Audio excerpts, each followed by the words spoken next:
This is in relation to the ordinance 2021-16. If you sign the paper by accident, just signing in, and you do not wish to speak, just you can say, I'll hold my comments, and I'll move on to the next person. The first person will be Ron Beck. If you are ready, you can come on up to the microphone. Well, that's fine for 21. Oh, you want the second one? No problem. Number 2. All right. Bonnie? Number 2. Thank you very much. I guess I should have clarified. Andrew Howard? I was waiting for the second one. Perfect. No problem. Roger Kent? I will wait for Anyone here for number 1? just wanted to check before I keep going down the list. Yeah, the APFO. Ron Thompson? We have a winner. Thank you. Ron Thompson, Banmar. My one comment is that when this is advertised as changes to the APFO to relax open space standards is not correct. This ordinance is to bring the APFO into conformity with the MXD ordinance that requires 10% of the entire property, including the commercial space as well as roadway, to be counted for open space. It is not a relaxation of the standards. It is a tying across the ordinances so that they are consistent. Thank you. Mr. Thompson, will you want to speak on number 2 as well? No, not this time. Ryan McCauley?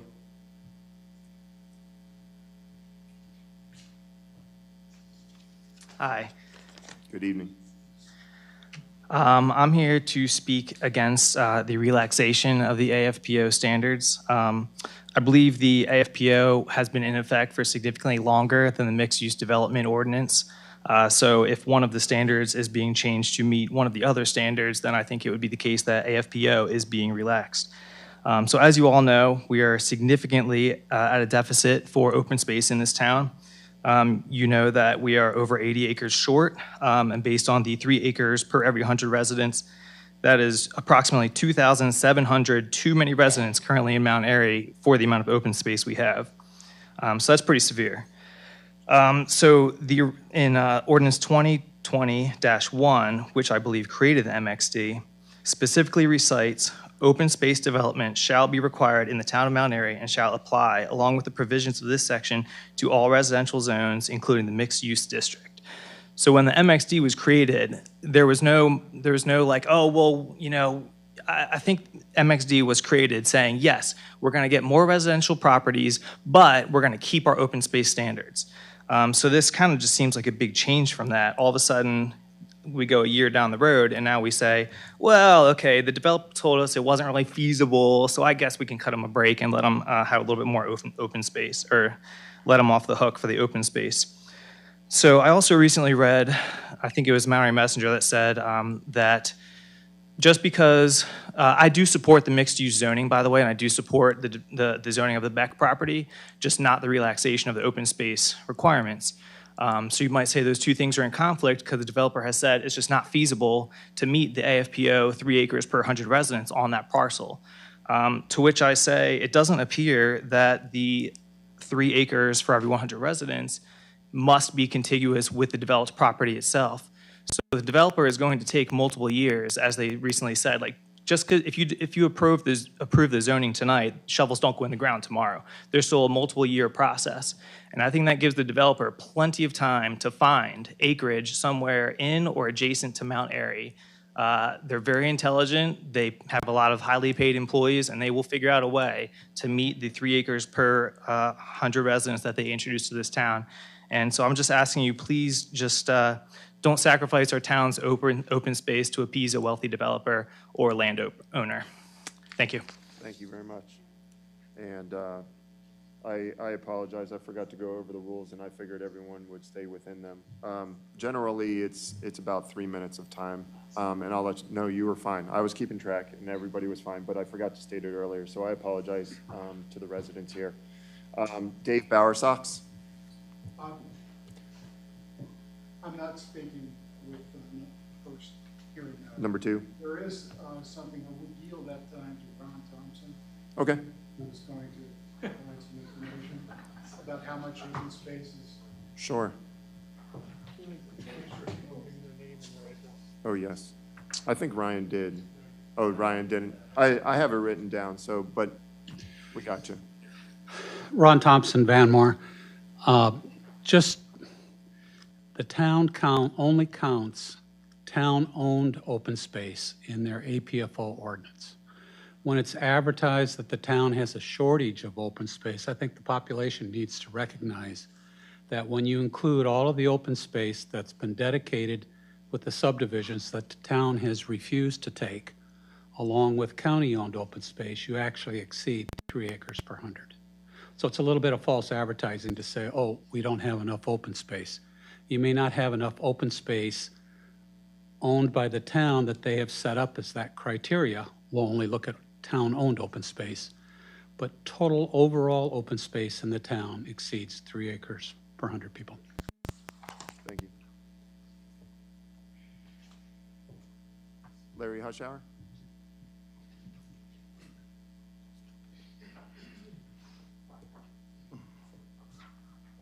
Good evening. Larry Hushauer, 501 Westridge Drive. Thank you for allowing me to speak at tonight's meeting. My concern with this ordinance deals with the specific reason that it was brought forward and the potential unintended consequences. I'm concerned that the ordinance is done for a specific project to occur. It is obvious that this ordinance is meant for the Center Street development to proceed.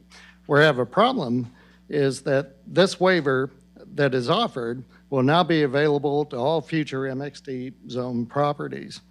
Now, I'll grant you that there are no other MXD zone properties currently in our master plan, but with the 2023 master plan in works, who's to say that other property owners might come out and say, we'd rather have MXD than, say, commercial. With the waiver, it makes it a lot more viable to come out there and say, you know, maybe MXD would be a good deal. I realize that we control the zoning, but 10 years from now, who's to say that a different council might actually unwittingly grant MXD zoning to a property with the waiver and then have to do a tap dance to control the unintended consequences. I'm also concerned about the messaging that this ordinance was designed to simply align the Beck property to the downtown zone. These are two very different sorts of properties. In the downtown zone, when we set the reduced open space requirements, it was to allow the very small lots to be able to develop without the restrictions of the APFO for open space. I think cold storage is the largest property in the downtown zone at like 6.88 acres. That makes sense on the small lots, but to take this 60 or so acres of the Center Street corridor and make a comparison to the parcels in the downtown zone, I think is less than genuine. So what's the answer? The answer is to fix the problem of inadequacy in our open space.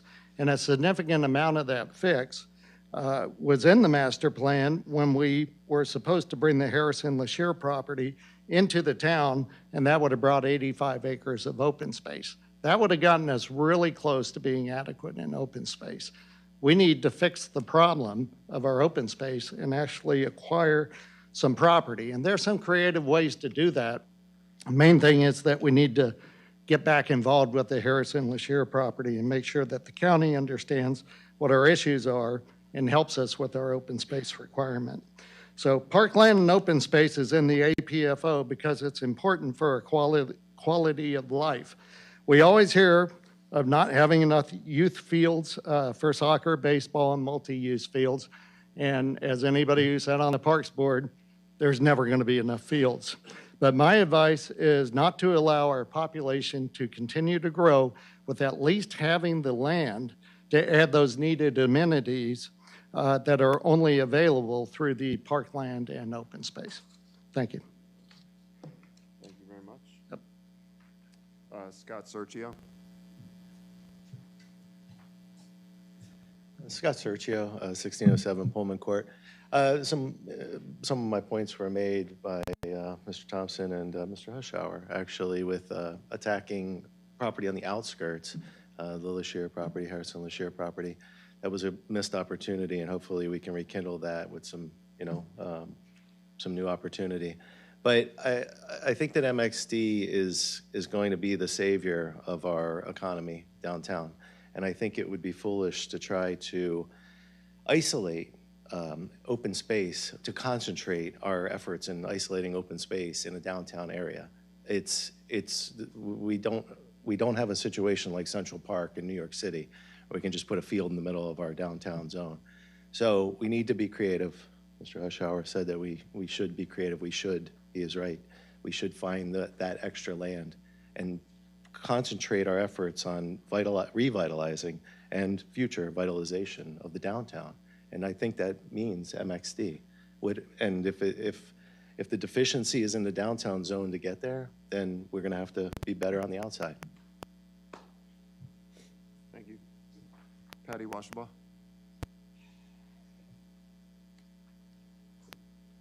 Good evening. I'm Patty Washbaugh, and I live at 602 Deer Hollow Drive. I would like to speak to the Ordinance 2021-16 to relax the open space. I'm here tonight to voice my opposition to relaxing any open space standards for MXD development. In parallel with this ordinance, the town is also reviewing another ordinance to rezone the rec property outside of the 2023 master plan. The obvious correlation is that relaxing the open space standards will directly affect the development of the Beck property. Unless we annex additional property,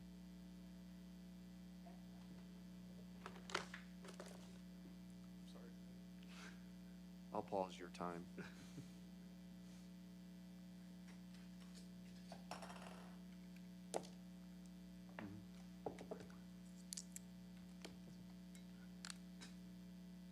Just changed them at the last meeting.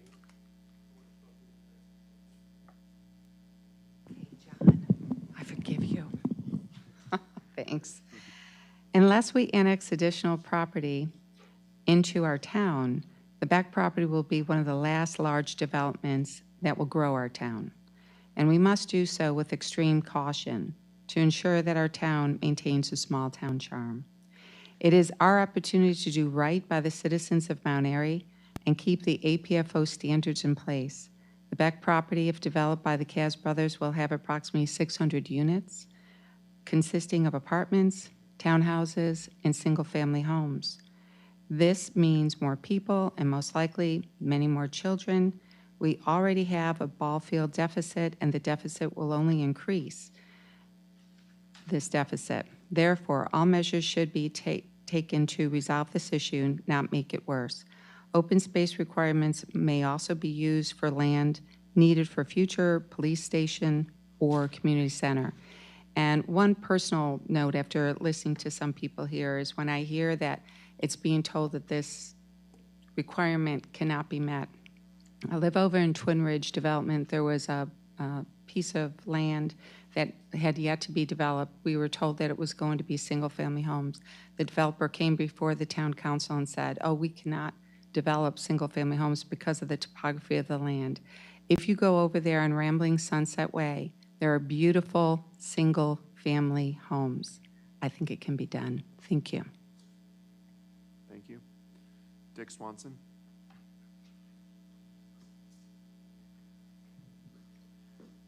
Dick Swanson, 1107 South Main Street. Yes, we have a deficit of 80 acres. And this proposal to relax the APFO standards is, in my opinion, based on one property. It says in there that it was not feasible to do that. Well, I'd like to see where something was done to show that non-feasibility applied across the board to hypothetical situations or situations that occurred in other locations, rather than, going with the fact that, The only one we know about is Beck property. That, to me, ends up to be what's called situational legislation. We change the law when it's convenient to do something rather than requiring people to obey the law. I'd like to point out that it also says open space, but the APFO talks about parks and open space. It doesn't say under this potential waiver, parks. And when you look at the definition of open space, it says a portion of a development site that is permanently set aside for public or private use and will not be developed. I would think that if you were to go ahead with this, although I disagree with it, that you should require it to be zoned parkland or community open space or green space, which is also defined in the code, and those would give the option or the directive where the town could say, those are open to the public. Private or town-owned, those are open to the public. I'd also like to point out to you that you're going ahead with this, which will probably end up, if you do, increasing the deficit in the open space. I would suggest to you that before you go ahead and do this, that what you do is demonstrate to the people of Mount Airy that you have a plan of how to address the open space. We know Harrison-LaShire may come back, but we're not proactive. We've never been proactive in this town for 10 years to address this deficit. So I would suggest to you that the town step forward, address the problem in the aggregate, rather than just making an exception here that's going to increase our deficit. After all, the 2007, the 2020 survey both said that they wanted more open space for parks, or for walking trails, hiking trails, and jogging trails, and bike trails. That was overwhelming in both of them. And anything you would do to grant waivers or consider even amending the APFO needs to consider the fact that you should require that it be public use property. Thank you. Victor Kazan, I'm sorry, you're writing on that last one. I apologize. Victor Kaz. Okay, number 2, got it. Leslie Dickinson. Sorry about your last name. Thank you. Good evening, Leslie Dickinson, 83 North Main Street. So I just have a couple points, some of which have been said, but I think that Dick Swanson made the primary point that I wanted to make, which is that under the state constitution, special laws are unconstitutional. And I just happened to, in some research I did kind of related to this for work, I came across this very recent Howard County Circuit Court decision in which the circuit court struck down an ordinance that was clearly specifically for one property. Now that case has been appealed to the Court of Special Appeals, and it will be heard, oral argument will be on October 7th. Now, if that's a reported decision, and if they uphold that circuit court judge, then it's precedent. It's not precedent now because we don't have to do what Howard County does, but you might want to take a look at that, and it also cites, the state relevant provision in the state constitution. But the purpose is clearly that you don't draft ordinances for one property. And this one, you could kind of pretend it's not for one property, except it was presented as a companion ordinance to the other ordinance. The other ordinance is clearly a special law that would be unconstitutional. So that's like the most obvious point. Now the other thing I just think is that you don't give up your leverage in advance. We have a lot of needs. We now have to affirmatively further fair housing in Mount Airy because because we accept federal funding. We need accessible housing. We need some workforce and affordable housing. And if you want to give something away, then why don't you wait till later and negotiate with a developer and say, well, you know, if you will do 10% accessible units, then maybe you can, you know, we can give you a little slack on the open space or something like that. I mean, I just don't understand why any council would give away their leverage in advance. So I think those are all my points for now. Thank you. Thank you. All right. Those were all the speakers related to 2021-16. We will move into 2021-17. And so we'll begin with Rong Beck.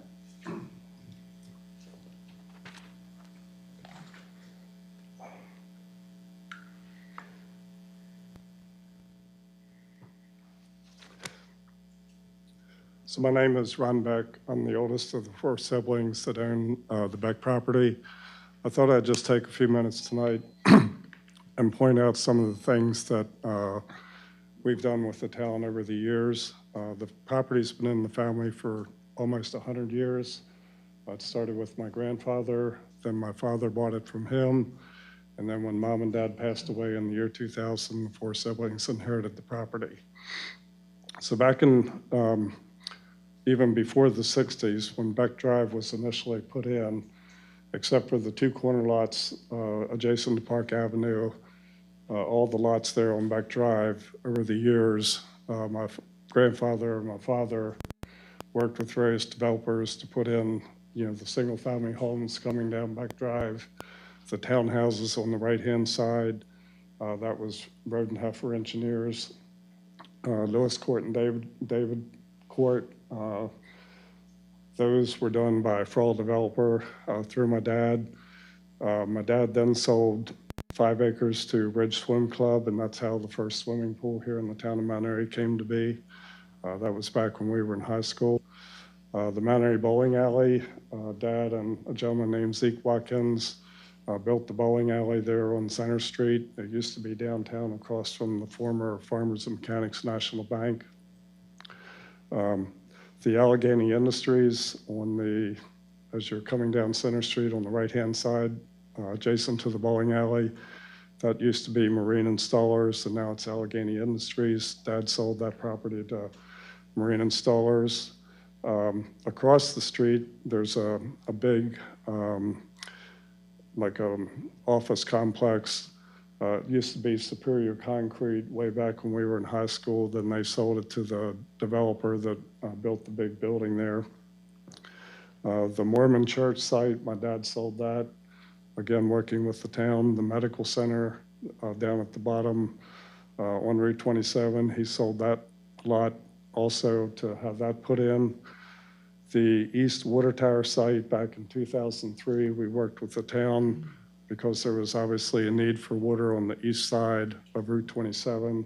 So we worked with the town and sold them the 1 acre water tower site and the right-of-way down to Century Boulevard. And then as recently as last summer, Barney approached me on being able to use the right-of-ways to do the water main upgrade down Center Street. So, you know, he and I spoke, we worked together, and that's going in right now. So just about 30 seconds. Sure. So, like I say, over the years, you know, we've worked with the town. We continue to want to work with the town, and we just hope that, you know, the town and the developer we've contracted with can come to, you know, amicable resolutions how they'd like to develop the property. And I appreciate giving me the time to speak. Thank you. Connie Wathile? You're going to hold? Thank you. Andrew Howard?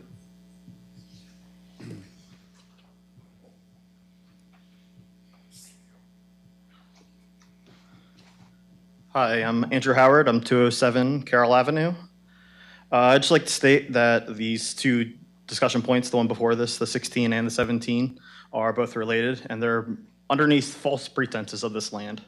This land was being sold to the council as a connection to Main Street. This is not a connection to Main Street. This is taken away from Main Street. It's a 5-minute walk, granted, but you're passing College Hunks, Allegheny Power, a half-empty office building as is, Southern States excess storage, a collision center, a sign fabricator installer, and a self-storage units. No one's going to walk that 5 minutes to downtown from this area. Further, they keep selling this as something that the town people want. They keep citing these surveys from the 90s and the 2000s. They're not looking at the 2020 survey.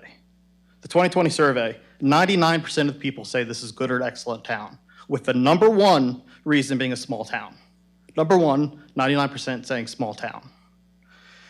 With that comes the quietness, the family-oriented atmosphere that we have, the space usage that we have.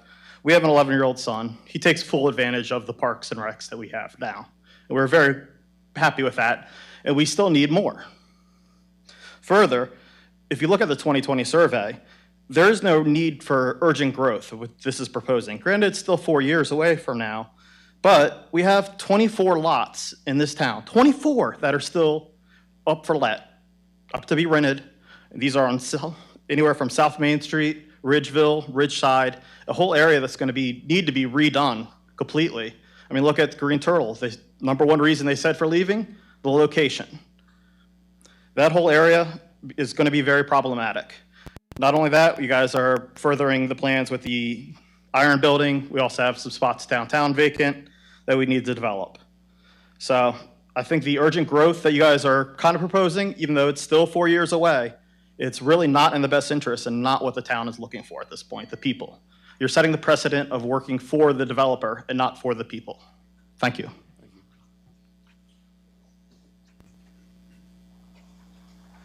Roger Kent, Not at this time. thank you. And Victor Cass, did you want to relay your time or? Yeah, I'm here to answer any questions. Okay, all right.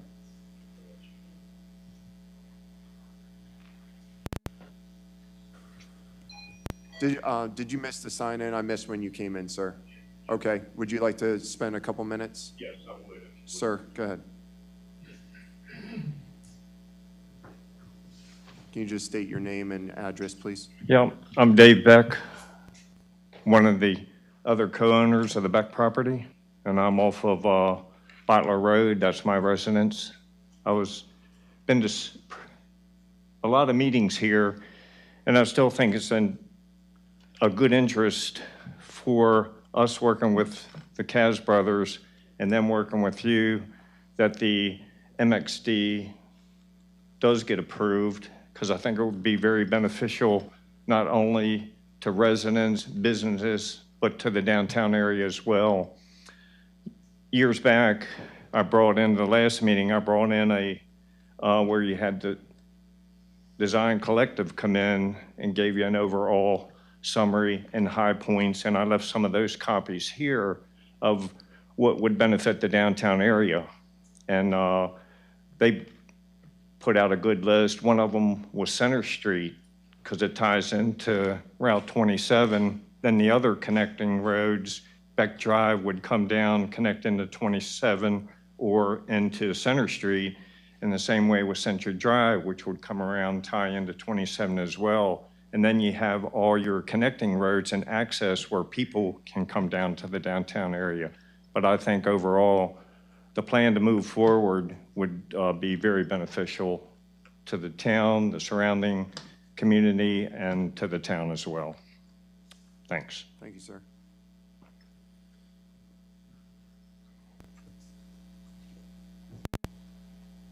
I did not have anybody else for sign in, and that really concludes our time.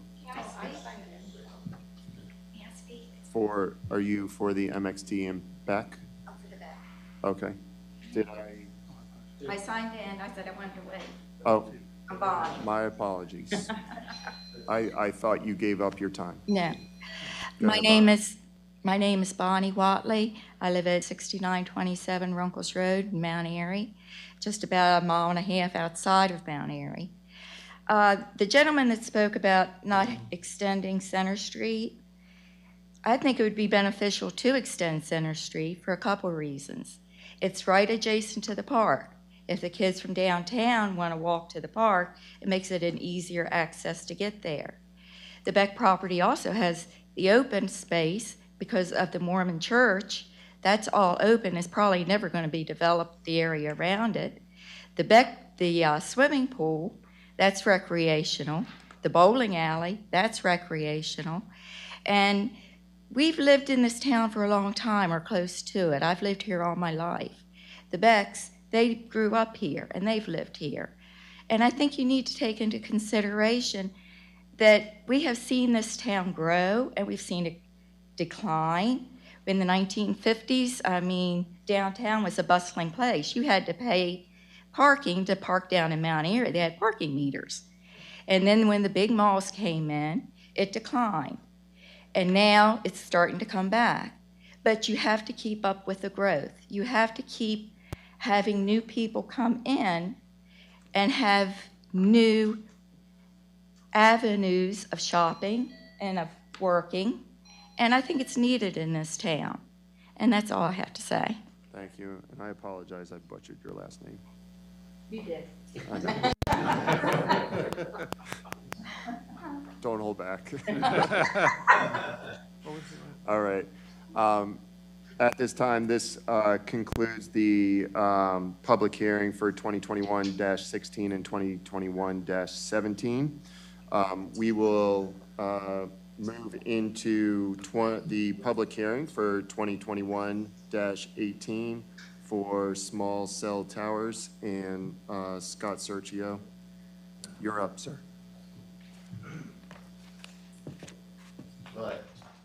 It's a shame. I had one thing to say about Ordinance 17, but I'm sorry. Yeah.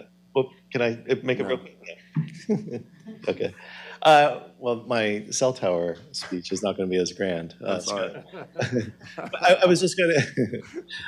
I just want folks to realize that the town is gravitating into the 5G era, and there's going to be some growing pains with what we're trying to do with it as far as making a wireless town. It's going to do good things for us, and so. I think folks should read about what the 5G towers look like, what they can do for us, and not maybe ascend on town hall and just fight it because there's towers that are going to be going up around town.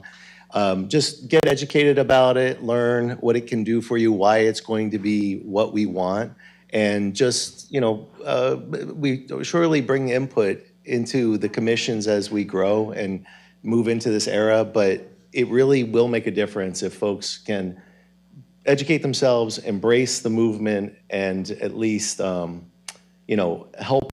it, because it's going to happen, and we want to make sure it happens the way we want to make it happen, as far as the way the towers look and, what we, how they're distributed around town, and through the neighborhoods. And so I just wanted to put that point up. We've been talking a lot about it in the Planning Commission, and I just wanted folks to know that it's coming, and educate yourself on it. Thank you. And thank you for your patience. Appreciate that. All right. That was the only person that had signed in for small cell towers. We have a few minutes, but if anybody else would like to speak only on small cell towers, fantastic. Are you small cell towers? Yes. Okay. Just state your name and address, please. Michael O'Brien, 806 Park Avenue.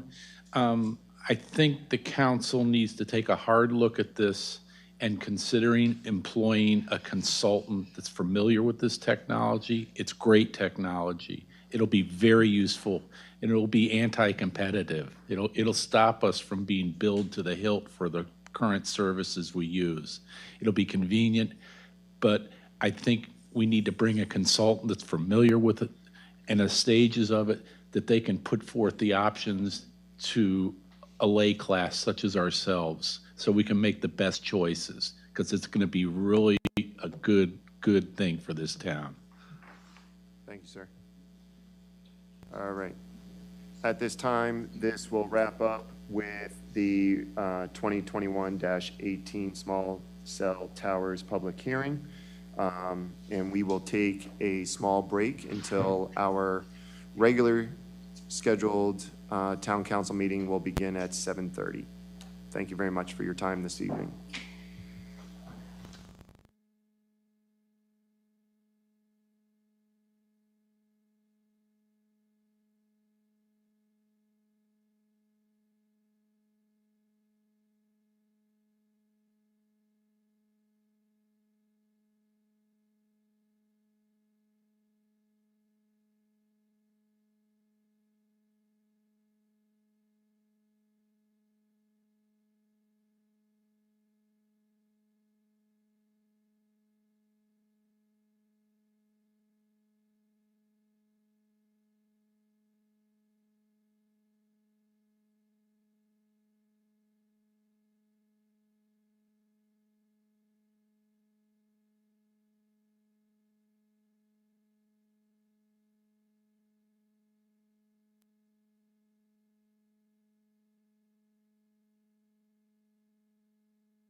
Today is October 4th. This meeting is being broadcast live on local channel 23, Carroll Media Center, and also via the town's Facebook page. We will first begin with the Pledge of Allegiance. Please stand. I pledge allegiance to the flag of the United States of America and to the republic for which it stands, one nation, under God, indivisible, with liberty and justice for all.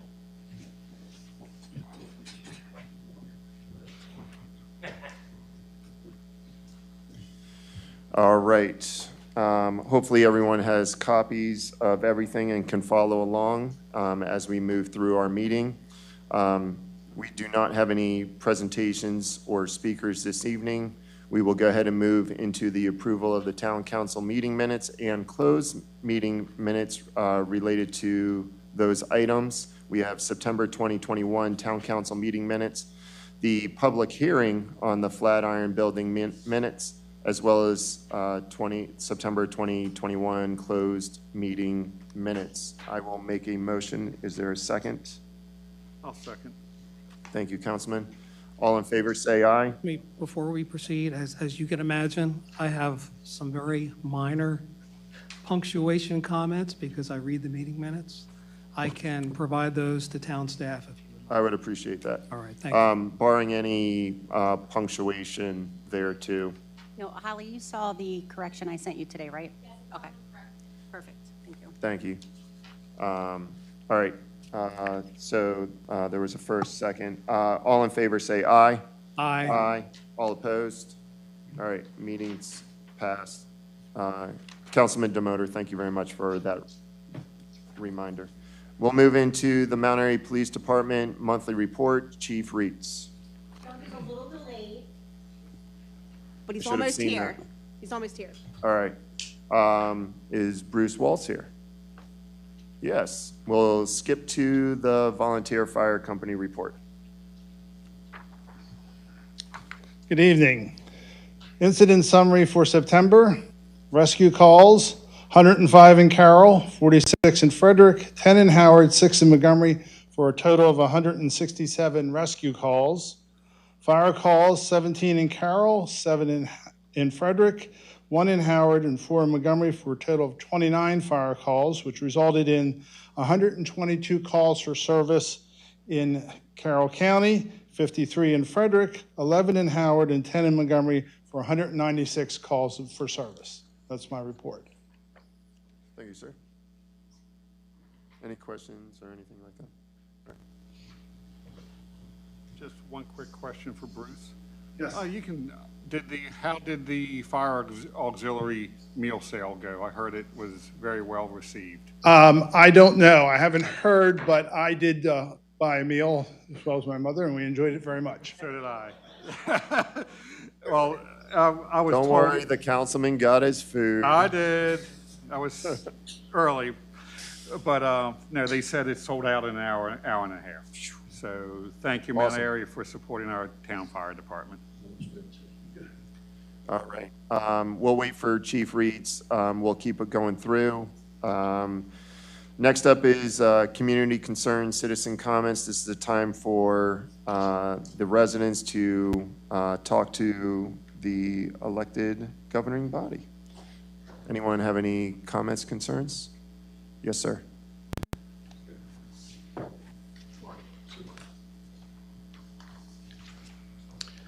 Bill Butts, Vice Chair of the Planning Commission and resident of 103 East Church Street. Actually, I've got 3 updates for you. First is a thank you for a very, very positive town council agenda. It's very gratifying to see how you are dealing with issues, concerns, a number of things on the table and moving it forward. Thank you. We appreciate that. Secondly, I owe you, I feel, a update from the Mount Airy Senior Task Force. We're briskly moving forward. We've essentially doubled the number of task force members at this point. We've initiated a lot of inquiry, especially with other communities in Maryland and in the area that are undertaking or have undertaken a similar project to better understand what are the needs, what are the issues, what are the priorities unmet for their local senior population. We're also excited that on the basis of Tony and the Messenger's coverage a few weeks ago when we first shared with you the task force, we had an outreach from AARP's Livability Executive Committee. AARP is the leader over the last 10 years in the U.S. in terms of a better understanding of senior needs, a better understanding of livability in our communities and municipalities that responds positively to those needs, as well as other age groups. We have set in motion a Zoom meeting with a representative from the AARP Executive Committee this Thursday. Okay, we'll be speaking with them, and what they pledged to us is they want to hear our questions, our concerns. They will share with us the approaches that other communities have done who had similar concerns and objectives as we have. They'll also put us in touch with their leadership group and their response team for Maryland. Okay? The next thing we're going to be doing is planning and initiating listening sessions, first with the different groups and then with seniors at large in Mount Airy, to speak with them, to hear what they have to say about what's working in their lives and what's not, what are challenges and needs, unmet opportunities that they'd like to see. So we can start to put that together and better understand, given all the resources that are available for seniors, how much of that is being utilized, how aware are they of that, and in spite of those resources, what are their needs? That's what we're going to come back and share with you. Lastly, yes, Virginia, there will be a candidate forum for the special mayoral election on November the 2nd. I've been working with Carroll Media Center.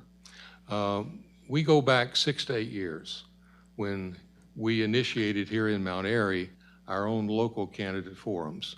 We realized there was a need to have a better opportunity for all the candidates that were running for elected office to present their points of view, to respond to questions and issues, okay, in a candid and an objective way. And so we initiated that ourselves, and Carroll Media Center was on board with that from the very, very beginning.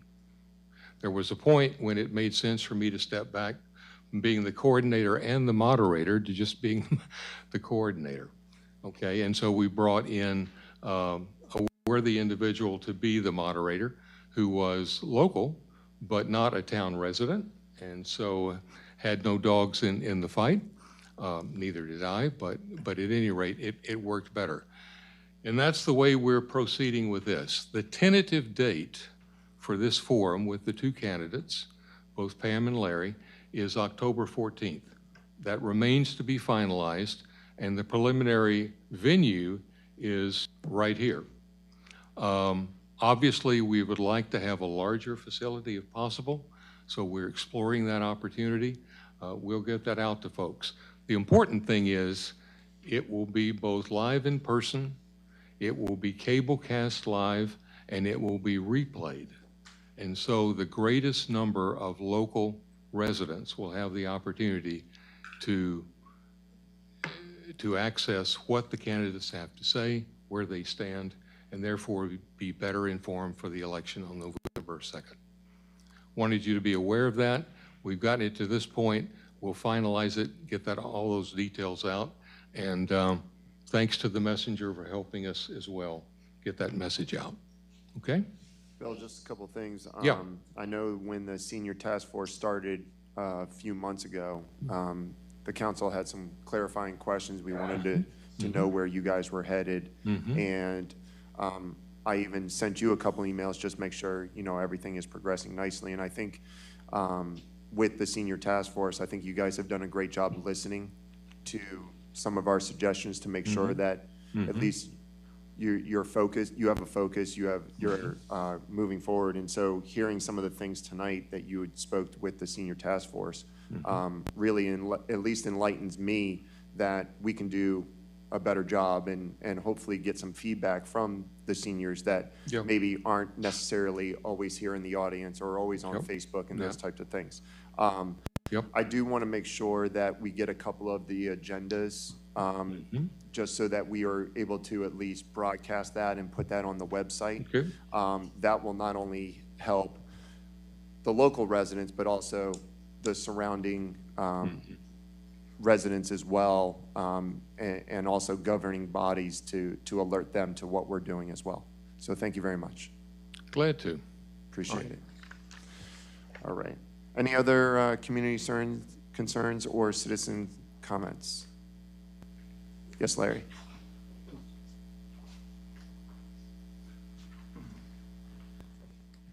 Larry Hushhour, 501 West Ridge Drive. What I'd like to talk about real quickly is on ordinance -16 and -17, what I would ask is that you consider tabling those motions tonight and letting those go to the November meeting, with the possibility that, currently, although you're doing an excellent job as mayor, you may have a new mayor, you will have a new mayor in place, and the veto authority will be in effect for that new mayor. So I think that it would be wise to table that for a month and give the new mayor a chance to take a look at those two ordinances. Thank you. Thank you.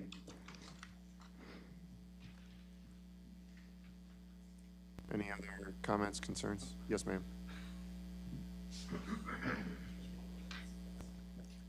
Hello again, Patty Washba, 602 Deer Hollow Drive.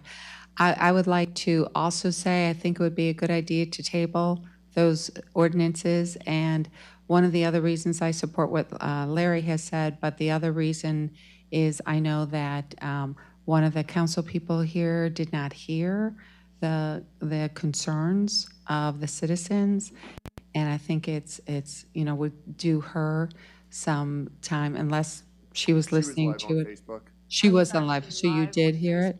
In my ear as I walked in, I heard. Okay, I just want to make sure you had, I had it on my phone you when I left sound work, those and I was comments. listening. Yep, I got it on. Okay, Thank you. okay, great, thank you. And gentlemen in the back.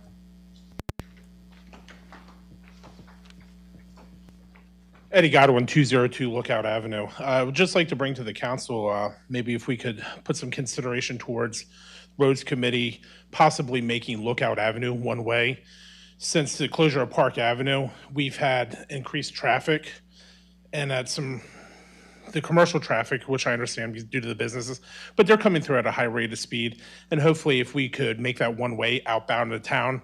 I've talked to most of my neighbors, and they're kind of in support of this too. We have a couple young children on our street, including my two, that are out playing. It's just kind of concerning, and I think that would be a good way to alleviate it, the issues that we're having. Do you mind if I just ask a quick clarifying No. question? Do you care which way it's one way? I would prefer it going out from one way from Center over to Park, going outbound. Going that way? Yeah. Got it. Streets and roads, can I say something? Absolutely. I would love to have you go on the town website. I'm the liaison to Streets and Roads. Mhm. And there, if you go into the town website and you go to Streets and Roads, there's a button. Click that and send that in to give me the information. Absolutely. So we can get those eyes on it right now. Okay, very well. And I also think we should table that issue till after the election.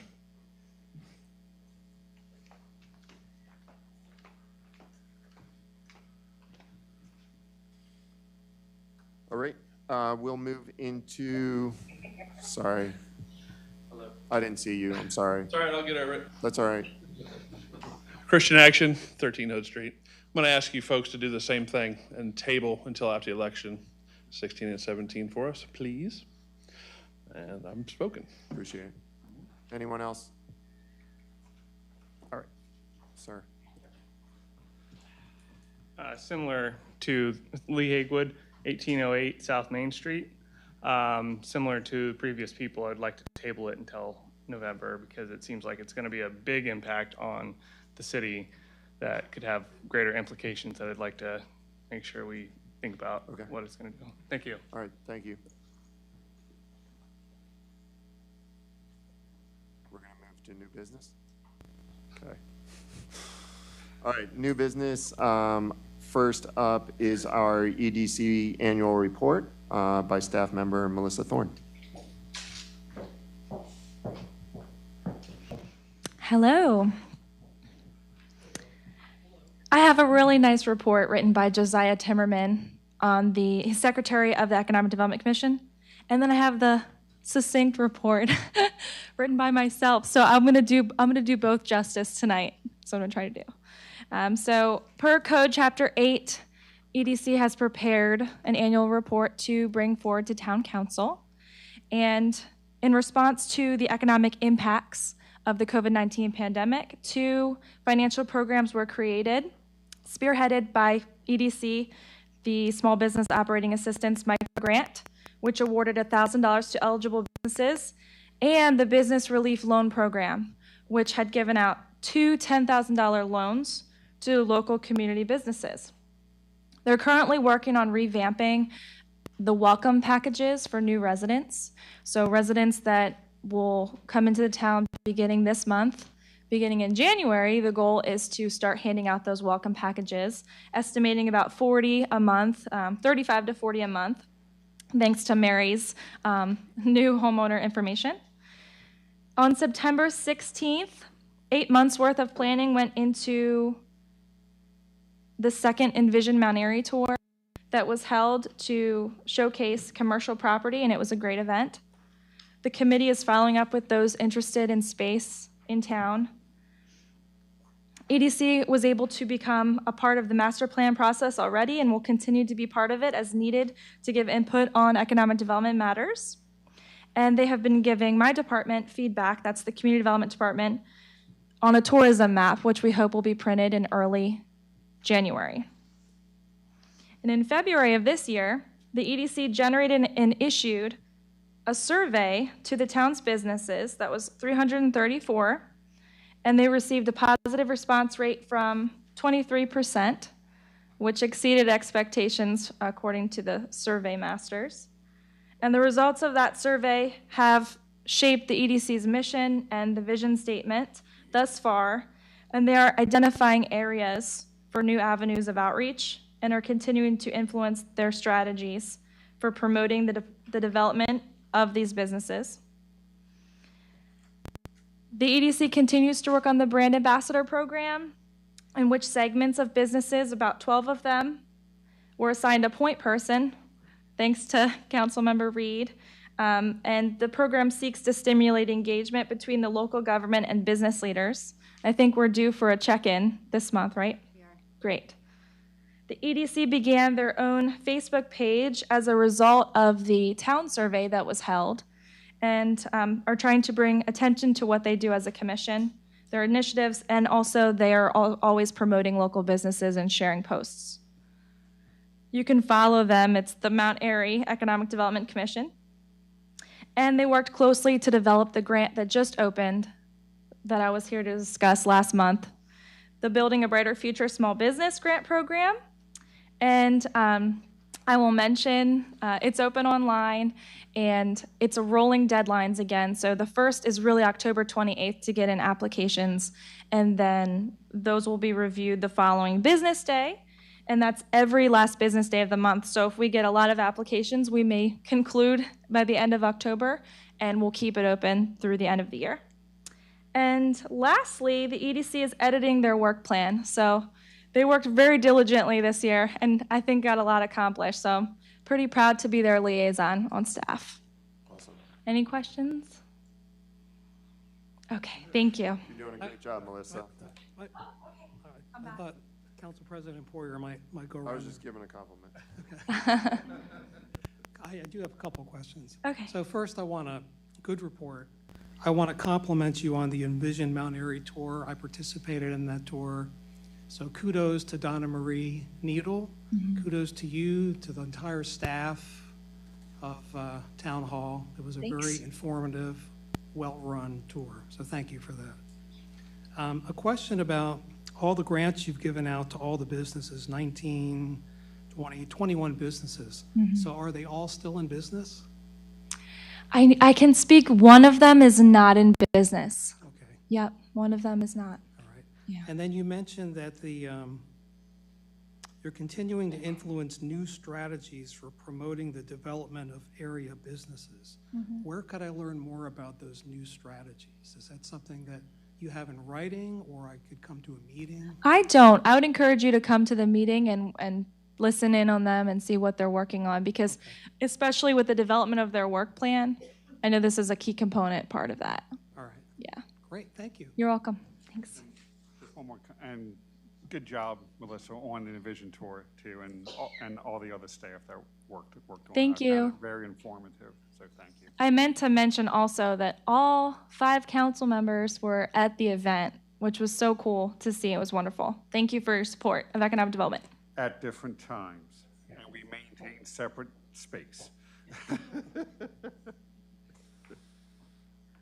Good evening, Chief. Are you ready for your report? Sorry, I didn't mean to catch you off guard. Yes, sir, I'm ready. Okay, whenever you're ready, sir.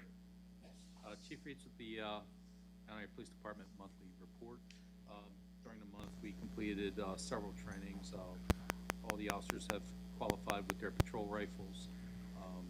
I attended the Maryland Municipal League Police Executive Association's Professional Development Seminar, and Lieutenant Snyder and Corporal Ginevra attended body-worn camera school in preparation for the body-worn camera program, which is also mandated by law coming up in 2025. As far as community outreach, MAPD was detailed to the Oktoberfest on September 25th. There was nothing to report out of that. For our Main Street Traffic Enforcement Initiative for the month of September, we conducted 26 traffic stops, which is roughly 33% of all traffic stops for the month. We issued 11 citations, 14 warnings, and 1 equipment repair order. Again, I'd like to remind everybody that the police department has a prescription and over-the-counter medication disposal system at the MAPD, which people can come in and drop off their unwanted and unused medications and so forth, so we can dispose of them. The station is open to the public usually Monday through Friday from 9 a.m. to 5 p.m. For the month of September, we handled 769 calls for service. It's a small increase over August, and as well an increase from last September. During the month, we conducted 78 traffic stops, issued 66 citations, 47 warnings, 15 equipment repair orders, and made 7 traffic arrests, which includes driving while suspended, uninsured, and so forth, any arrestable offense out of traffic stops. As far as criminal enforcement, we handled 4 Part 1 crimes. This is an increase over August and also an increase over comparison with last September. We handled 23 Part 2 crimes, which was an increase over August as well as an increase over last September. During the month, we also made 9 criminal arrests, and there was 2 opioid-related overdoses reported this month, one in the 900 block of Horizon Road and one in the 200 block of Watersville Road. In each of those cases, EMS did administer naloxone, and there was no significant events to report or any criminal crime trends to report during the month that was developed either. So that will be the police report. Does anybody have any questions? Chief, I just thank you for the report. I want to thank you for, again, on your own initiative, you've been reporting the specific Main Street traffic enforcement data. So I think that's very helpful. And so you've been reporting that now. I think this is the 3rd month. So it just gives us a feel for what's going on Main Street in terms of your enforcement, and we can look at trends over time. So I have a real interest in Main Street safety, and I appreciate your efforts. Thank you. Chief, I might have one question related to the traffic enforcement on Main Street. I just don't know how I can word it to get my point across. That might sound kind of unusual.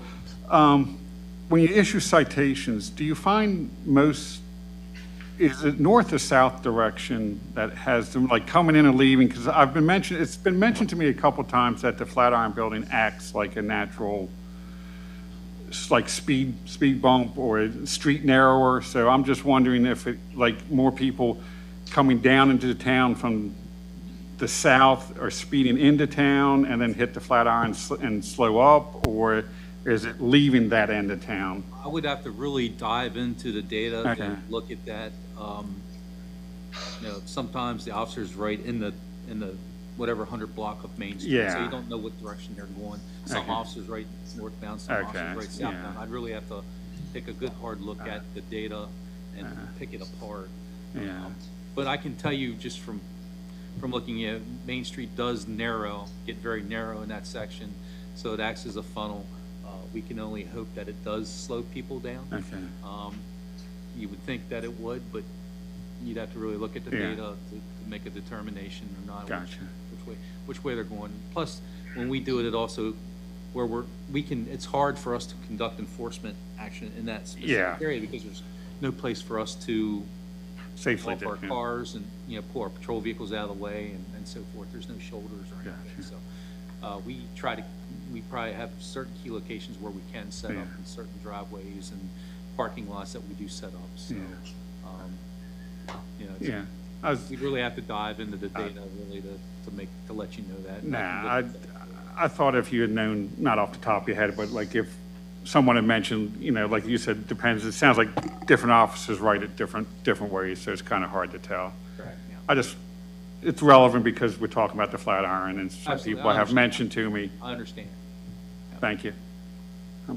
Anybody else? All right. Thank you, Chief, for all your work. I appreciate it.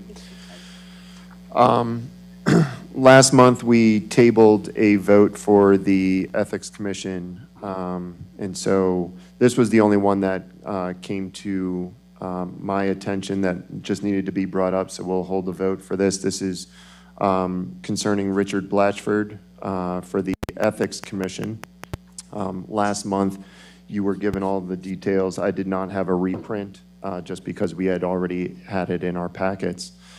So we just need to hold a vote for Richard Blatchford on ethics. So we'll go ahead and go for that vote. All in favor of Richard Blatchford on ethics, say aye. Aye. Aye. All opposed? Aye. Aye. Aye. All right, nays have it. So Richard Blatchford is not approved for ethics.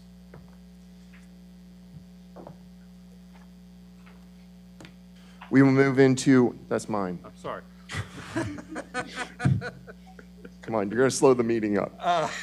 All right, next up, we'll move into ordinances and resolutions. First up will be ordinance 2021-16, changes to the APFO.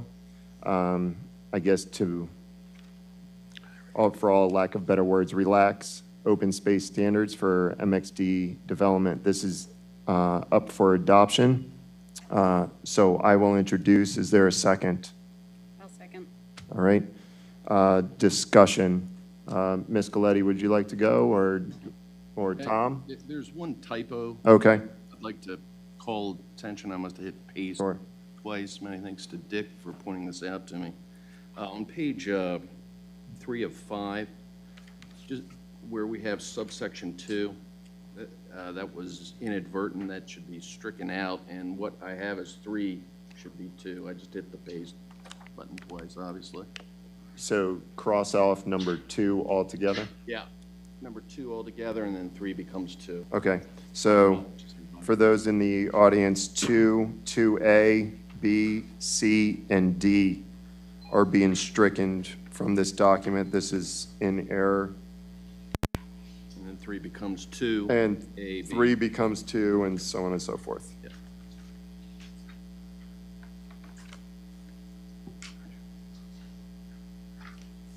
And I think that's all the other numbers and letters, so just 3 becomes 2. Yes. All right. Councilwoman Galletti?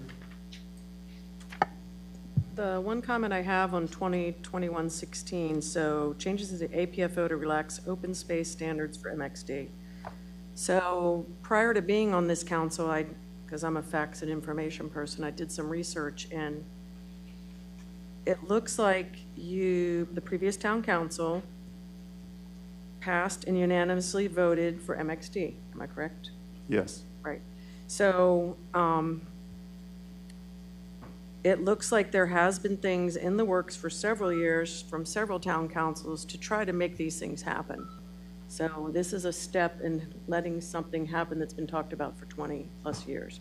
So that was my only question. Yes, it was unanimous by all previous council members to get the designation MXD, which includes the two people running for mayor. That was my only comment. Okay. And it was a unanimous all yes vote. Councilmember Munder. Sorry, I was hoping to be able to speak up before anyone had a discussion, because I would like to offer the suggestion that we actually table 16 and 17, as we've heard by some members in the audience, actually not until November, but probably to the December council meeting, due to the fact that we will have a new mayor in place. And that is one of the more important things. I've got 10 points here I can read off on why we should do it, the top 10 list, as I want to call it. But right now, one of the main reasons why we should wait till the mayor is right now we have the council vote is absolute, and we should not have that authority. We should always have a check on our ability, even though we have an acting mayor. Normally if they vote for it or someone votes for it, chances of it being vetoed is slim to none. I believe in the veto power. We should have it. So I would wait to December to take care of that, to take that off my list. And I believe the process is being a little bit rushed right now, because even though, as Councilwoman Galletti indicated, we did vote for 2016. I'm on the record for that. I do believe the MXD itself could offer potential benefits to the town, but we started this, it was brought before us in May, it's being rushed, it's spread up, it has sped up in the past couple months a little bit, that we might be on the fast track to end up with an ordinances, both of them, that could come back and haunt us. As Dick Swanson indicated, this could be classified as a situational legislation. And the two other instances in my memory that have been situational are Zeltman and cold storage. Both, we have, one reached a citizen referendum, and that was pulled back, and cold storage took several years to work out, and we ended up basically putting it back to where it was at the beginning of all that. So that concerns me, that we'll go through all this and we'll just have to end up going back if it's not well thought out. And also, with the recent decision by the Carroll County Commissioners to hold off on having a final vote on the proposals for the adjacent H&L property, which I thank the Carroll County Commissioners for doing that. It was very nice. I was at the meeting. I'm very thankful that they chose to hold off on that and hold a local meeting here in town for all the concerned citizens, both on Boltler and town residents, so they can have one final say on how it all works out. So they are open to annexation back into the town, but we'll have to wait on that.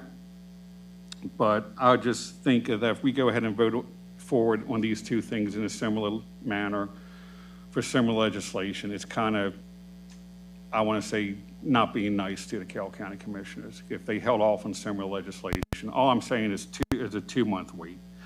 So we may be able to annex the property now. Before we couldn't. As is indicated, there is 85 acres of parkland that I would hope would be part of the annexation. That could take care of a lot of the open space and could offer a way for the developer of the land of the Beck property to, include that open space into the development in some way of either fee in lieu of or helping with the cost of developing that. I said Zeltman and that. Also, I was hoping to have a more firm number tonight of the amount of units that would be put on the Beck property. I've heard various numbers, and in a meeting in May, the developer indicated that they would be talking with, I guess, partners or builders that would be building the lots, and they would have a better number. So that would influence the total number of people. I've heard anywhere from 400 to 600, so that could be a lot of different people. I mentioned that. By waiting until our December council meeting, most, if not all, the things I have mentioned will be resolved. The town will have a new mayor. We will have a better understanding of the H&L concerns and how that will impact the town. Since the community meeting was requested by the county sooner rather than later, the town is at a pivotal point. I can't pronounce that one right now. Point right now. If it is rushed and not planned properly, then we will become a Germantown, or even what Damascus is becoming every time I drive through it. So the decision is yours, Council President, to either delay or move forward to this tonight. But if we do so moving forward without sorting it out, it's going to come back to haunt us, I have a feeling. And knowing as the way as the town was the town will be put on a path that destroyed the uniqueness of Mount Airy and allowed to become another Anywhere USA town. As Council President, you have that choice tonight to delay till December.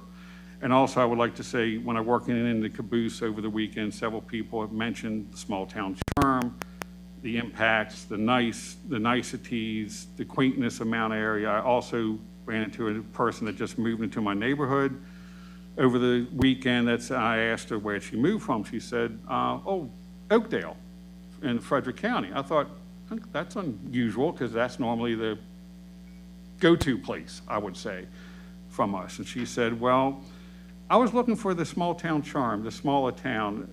Oakdale has gotten too developed. We're afraid that our 18-month-old toddler, when she gets to school age, the schools will be overcrowded and they will not have a quality education. So proper planning will allow us to do that, to get this right, to move forward at a decent pace, because we have the Beck, we have Harrison-LaShire, we could potentially have Nil in a couple years, come either way. There's another piece of property that's in an annexation that, not in annexation, but potential annexation location. I can't think of the name, Barney. It's at the south end of town, that farm that's supposed to be, yeah, I can't think of the name of it, but it's about 100, what was that? Yes, it's about 120 some acres. Right now it's employment campus, but when all these plans were drawn up, MXD was never around. So anybody can come in, request MXD. So that's potential there. And one more thing is to say is, the planning commission member that used to be on the planning commission mentioned something to me. I didn't take much thought of it right now. But sitting on here a couple years, I'm beginning to rethink it. She said, what would happen if Harrison-LaShire came in? You would see every other property along 27 domino to MXD or some type of higher density.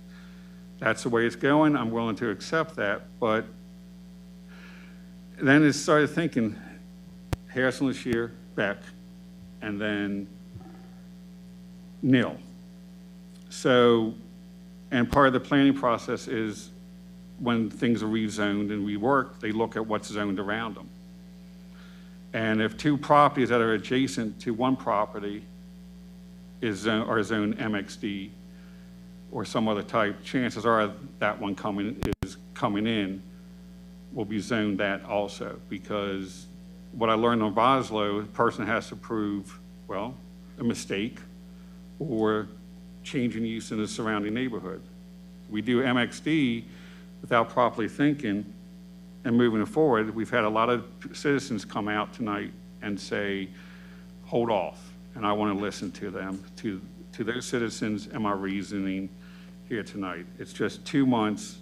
The developer has indicated in a meeting with me in May that they can wait, and it's just 2 months.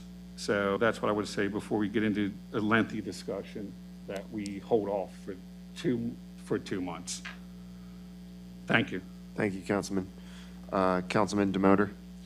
Yes, thank you, Council President Poyer. I have some thoughts I want to share that apply to both of the ordinances that are up tonight. So I'd like to read, I won't take too much time, but I'd like to read several passages of I put together a policy opinion memorandum, and I will share that with the members of the council And I put some copies of this on the back table for the public as well.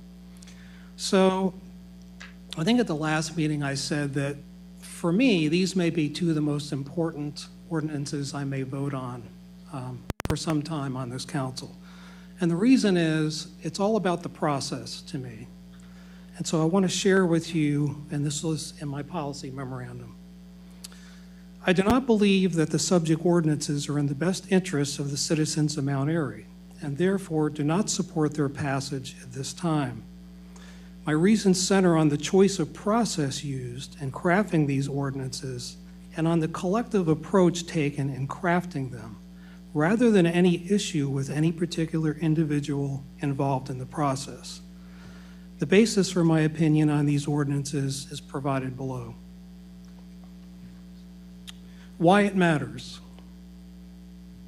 The process we choose to rezone the Beck property or making decisions on any town issue matters.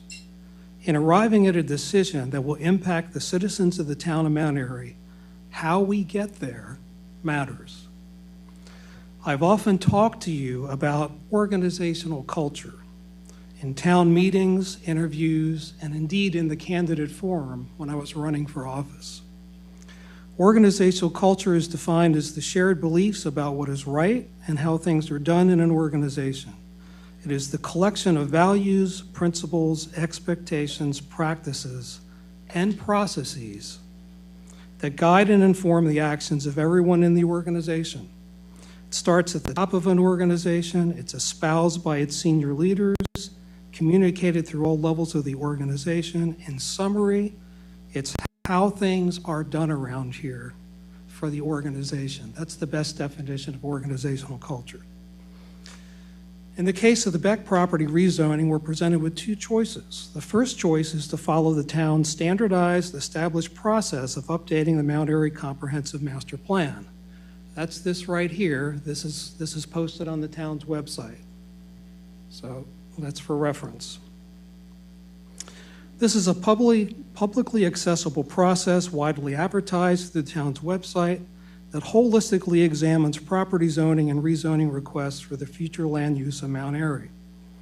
Town's advertisement to the public on this has been wide and states that the town survey results will be used as a framework to build Mount Airy's future.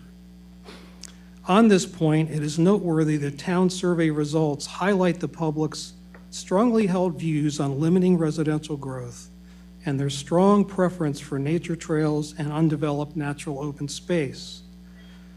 It's noteworthy that the 2007 survey showed the same results. It also shares that the public is invited to attend master planning workshop sessions. Clearly, the process is well described, well communicated, and open to stakeholder involvement. The second choice, and the one that's used as the basis for these two ordinances, which are the subject of this policy opinion memo, avoids the town's standardized master plan revision process through a workaround whereby the rezoning request could be tied to vague language in the 2013 master plan. This process is controversial and questionable by definition, and indeed, if you look at the meeting minutes from several meetings that the town held with elected officials and the developers, they actually referred to it as such, that it was a controversial process, but it could be used. This process was not transparent, but rather arrived at in the shadows through several meetings not open to the public that included land developers, town staff, and town elected officials. As such, this process may be vulnerable to challenge. Referencing back to organizational culture and what it means for our town government as an organization, as a town government and town council, which of these two choices defines how we do things around here? I choose to be associated with the first choice and strongly believe that we should follow the 2023 master plan revision process that we told our citizens we would be applying in determining the future land uses that will shape the future direction of Mount Airy. And then lastly, I want to make a point regarding these meetings. Several meetings were held involving the land developers and representatives who were working in association with the Becks, town of Mount Airy staff, and elected officials. The meetings centered on rezoning of the Beck property. Detailed meeting notes were taken, documenting the discussions and actions at these meetings. They described meetings held on February 26th and May 14th, 2021. Again, note that these meetings were held after the town's formal 2023 master plan process had begun. A town staff member who was in attendance at these meetings provided these meeting notes to me voluntarily, which is an appropriate practice. I also spoke with the town attorney, and he indicated to me that use of those meeting notes as part of my policy opinion thought process and the subsequent memorandum was acceptable, and that the meeting notes are public access documents acceptable and available for public distribution. So Tom, I just wanted to confirm, you and I chatted about this, but if you could just confirm that that is indeed the case. What I'll confirm is that I believe that your use of them in a public forum is appropriate in the lawful sense, in the sense that the notes were lawfully obtained, that they are town documents, and that they were obtained and being used by a sitting councilman. Having said that, obviously I do not endorse anyone's particular interpretation of those notes. Okay, but they can be distributed. They are public access documents, and they can be handed out to the public. Okay. So I have not attached those meeting minutes to my memorandum, but they are publicly available. I have some copies, and if you wish to have them, you can request them from the town. Last quick statement. Based on what I saw in the meeting minutes, some may say that this is simply part of the sausage making when discussing land rezoning, and that may be the case. I guess it's all your frame of reference. It seemed to me that there may also be an apparent appearance of lack of impartiality, objectivity, and transparency, and some prejudging of the process. So that's my opinion. Whenever we vote on these, whether it be tonight or another night, I don't believe they're in the best interest of our citizens, and I cannot support them at this time. And here are some copies of my policy memorandum, and there are a few copies in the back, and if anybody wants to get a copy, if there's none there, contact me and I can email that to you. So thank you for listening, and thank you for the time. Thank you, Councilman. Council Secretary Reed. Yes, I have quite a few notes here. First of all, I think as elected officials, we should meet with developers. It's an opportunity for us to learn what their intentions are, and it's a means for us to convey our expectations. Using the Center Street extension and the Beck property as an example, the town has been working with the developer to ensure the heart of our town does not become Gaithersburg or Rockville, but instead an extension of our downtown which complements our charm, character, and history. There was nothing unethical or nefarious about the meeting that Councilmember Munder and I took with the developer, which include town staff, town attorney, the developer themselves, or their attorney. Nothing whatsoever. Bear with me.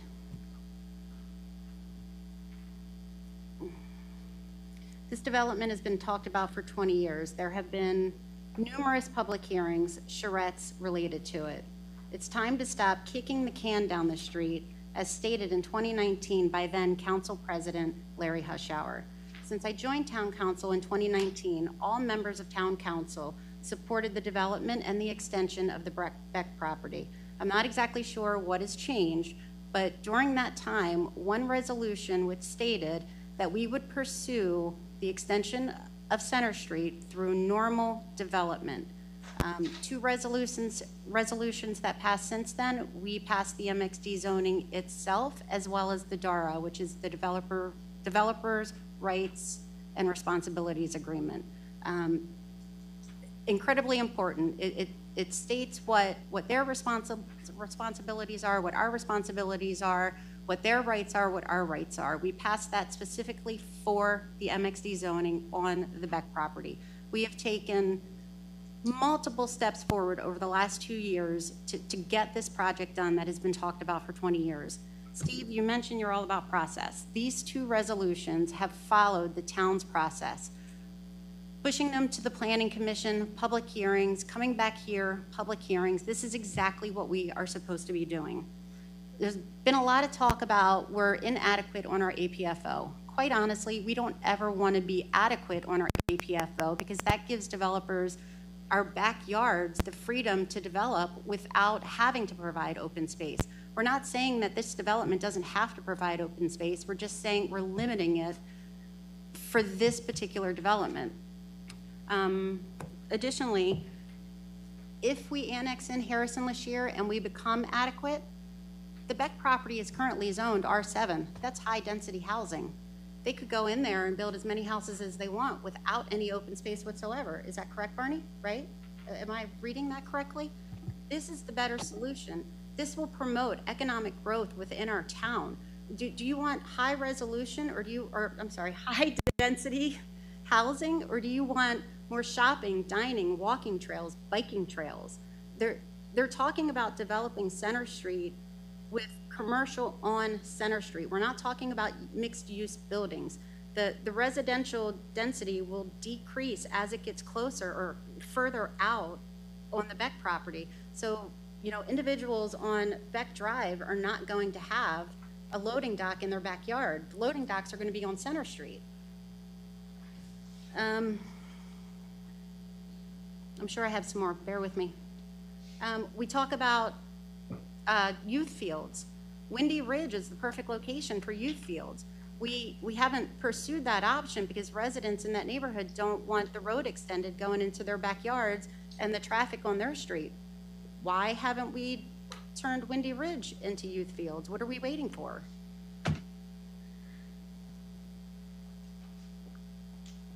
I think I've said enough. Oh, and the survey does say the town wants shopping, dining, walkability, and bikeability. This development brings all that. Could I say something? I didn't realize we're kind of, it seems like it's being lumped in 16 and 17. We're still just talking about. We're just trying to do 16. Yeah, I was just. You were kind of asking us to go, and just as I finished, Councilmember Nunmunder jumped in, so I didn't know. Should I go ahead and finish or wait? We're going to vote separately on 17. Okay. No comment? No. Okay. All right. Okay. I was just. So the last thing I want to say is when we created the mixed-use zoning, we put provisions in there to protect the town. No building on that property can be higher than 40 feet. The pattern book itself has to be approved by town council. So if town council doesn't like what they see in that pattern book, it doesn't move forward. Additionally, these 2 resolutions don't guarantee development on the Beck property. It just gives them the option to go through the planning process. All right. All right. So I sort of saved myself for last, just because I'm sort of in a unique position, and I think everyone's aware of that position that I'm in. I did not ask to be put into the position that I am in, and I hope no one else is in the position that I am in.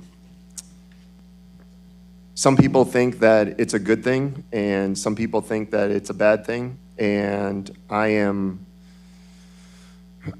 more on the fence of those, where I'm at.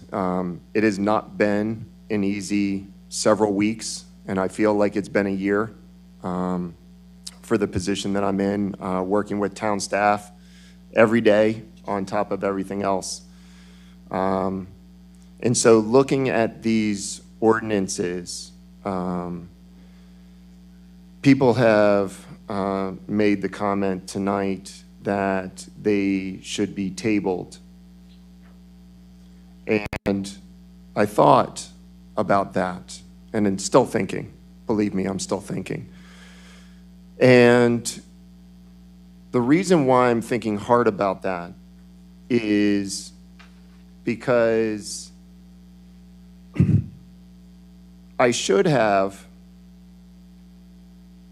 abstained on every ordinance that probably has come before me, because essentially I'm getting the double vote. So every other ordinance that we've passed, I probably should have abstained, being my position as acting mayor as well as council president.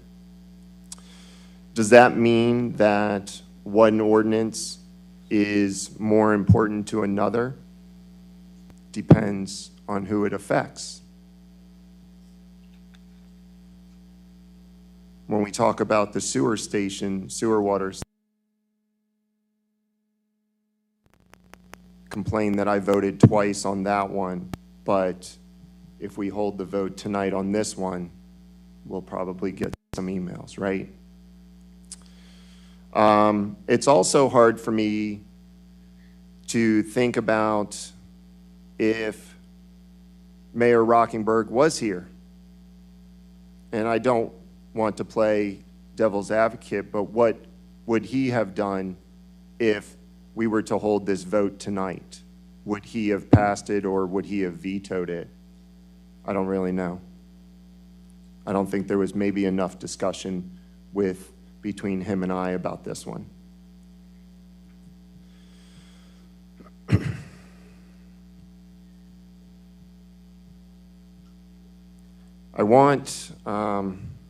I really want people to understand, residents and everyone that came with public comment, that I'll only speak for myself, that I really do take to heart the time that you guys spend to come to this meeting, to this microphone, to share your thoughts and thinkings with us, because it really does hit home for me that this is a really important decision to make.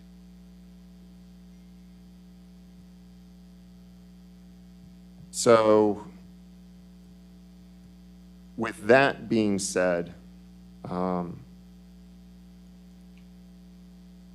I think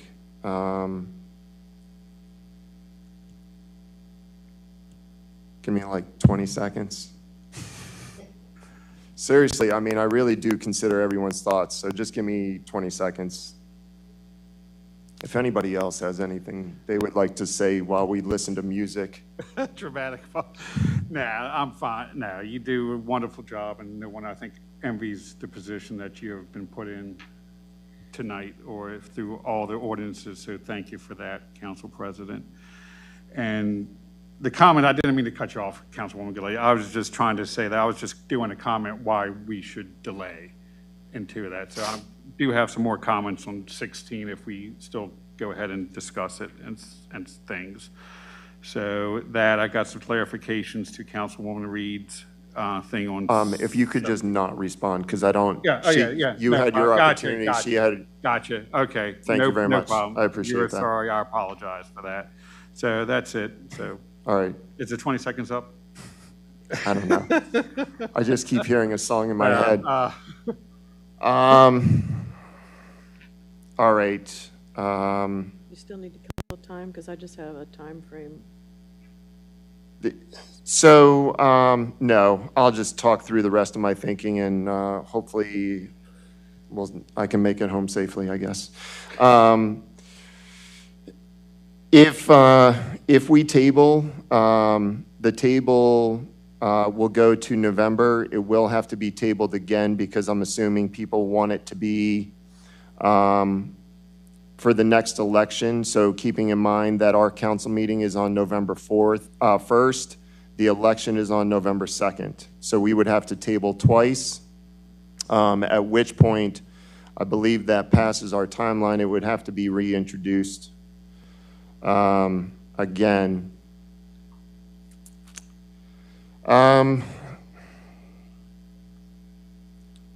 If I table it to November and we vote then, doesn't really matter. It doesn't change the situation that we are in tonight.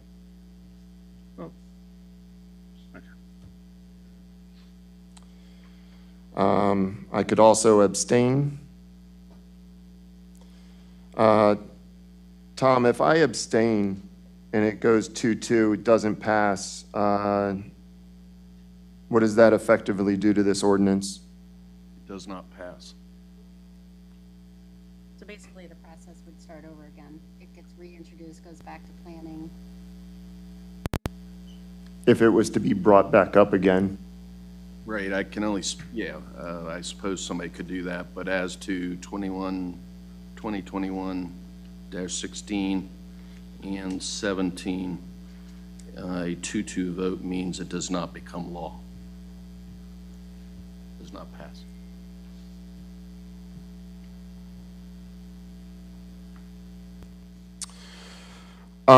Instead of us just sitting here waiting for me and looking at my brain, I'm going to make a recommendation that we table this for 1 month to bring back to November. And the only reason for that, I think a lot of people came up with some really good thoughts. I don't know if we will table it again. That is my recommendation. Anybody else is more than welcome. If you want to hold the vote, someone else can make that recommendation and we hold the vote. If we hold the vote and it doesn't pass, it dies collectively as an ordinance, not as anything else.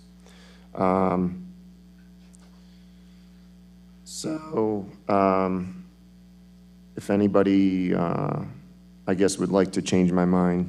So, Council President, remind us again what happens if we table it till December. We have to reintroduce it.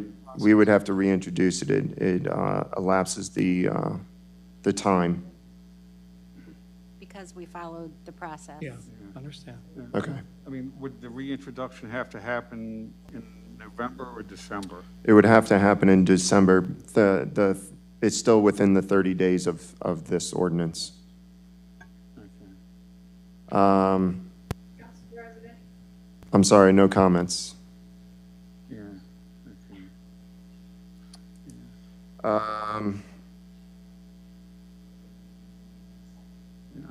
All right, I'm going to make a motion that we table 2021-16 to November. And for the residents, this does not necessarily mean that it will go automatically to table to December. We could hold a vote in November, so I do want to keep that as an option for residents. And I hope you understand that I'm not trying to waste your time.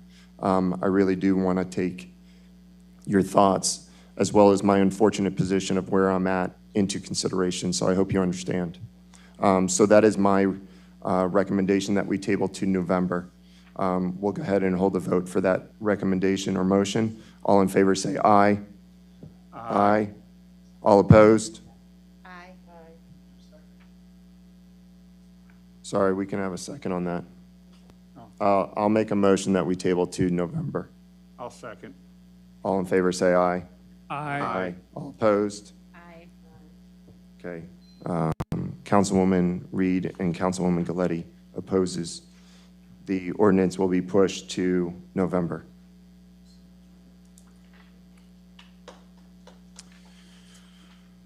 Unless anyone has any other comments related thereto to 2021-17 that is different than 2021-16. Can I ask you a question? Absolutely. So I'm just trying to understand. Yes. As a new council member. So it was introduced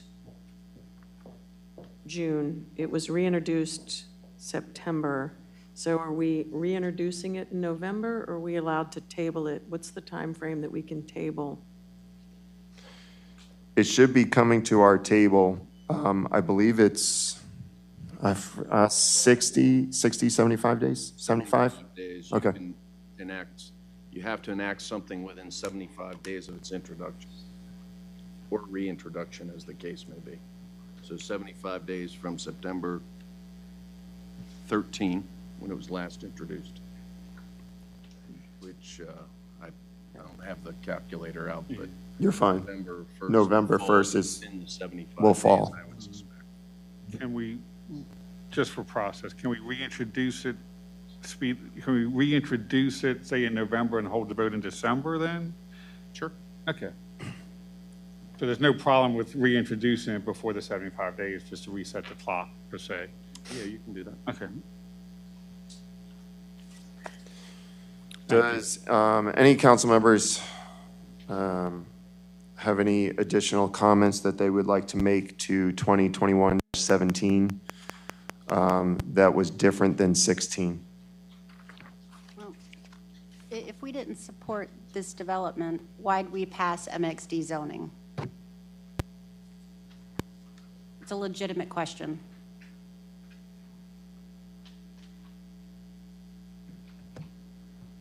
No answer? Are you answering her question? Or do you No, have I'll comments? wait. I just have a timeline of resolutions and ordinances that were passed that I wanted to ask about. Okay. So in 2017, so 27-19, there was a budget amendment passed by the previous town council to pay a consultant for an awarded in January of 2018, $130,000 for a vision plan. So everybody knows, vision plan was done, charrettes or meetings were held for the public to look at this vision plan, all part of this, what we're looking at now, the Beck property and cutting through Center Street. Okay. And on November 4th, Council Member Reed introduced a resolution to keep the Center Street project on track for completion. That was 2019-10. And on January 6, 2020, it was adopted by both current candidates for mayor, and they both voted yes. A year ago, it was introduced. So now we go to January of 2020, so 10 months ago. Previous town council voted yes to move forward with that. So I guess I would ask the same question is, why are we still kicking the can, or whatever the saying was? If it seems like previous councils have spent a lot of time, and this has been on the master plan since 2003? Or do we go back to 1993? I'll have to ask my husband for a copy of the 93. 2013? Okay. So my question would be, why do previous councils, and I'm not a politician, everybody knows that. I come to ask questions and represent people in this town that ask me questions all the time. And I'm getting this question a lot from residents. What is the holdup, and why do politicians come into office, try to get things done, then leave office and things don't get done? So it's not a question that be answered. It's just, I see this list of ordinances and things that were passed by previous council members, again, two of who are both running for mayor.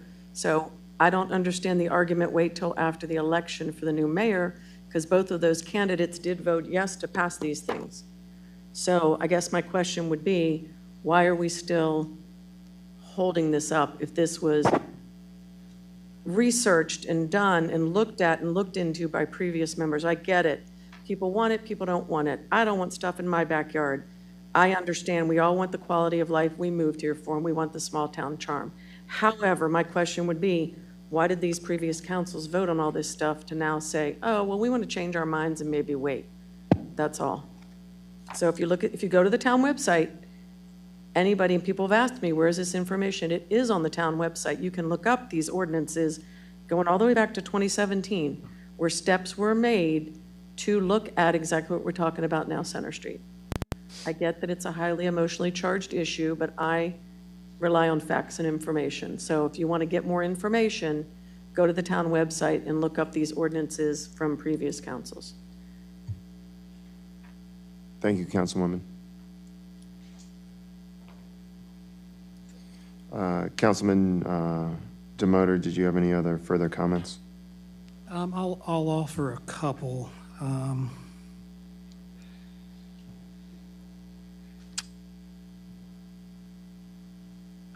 Again, I think it is a process issue, and what I'm saying is we told the citizens that we made a contract, so to speak, with the citizens. We said the master planning process is how we rezone property. If people want their property rezoned, send an email, and we'll look at it. And to me, all of those properties will be looked at individually and then holistically to see if they make sense for the town of Mount Airy.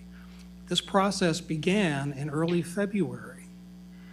And so it wasn't until June of this year that these two ordinances, which I call them workarounds or short-circuiting the master plan process, were introduced. So my point is, we started the master plan revision process.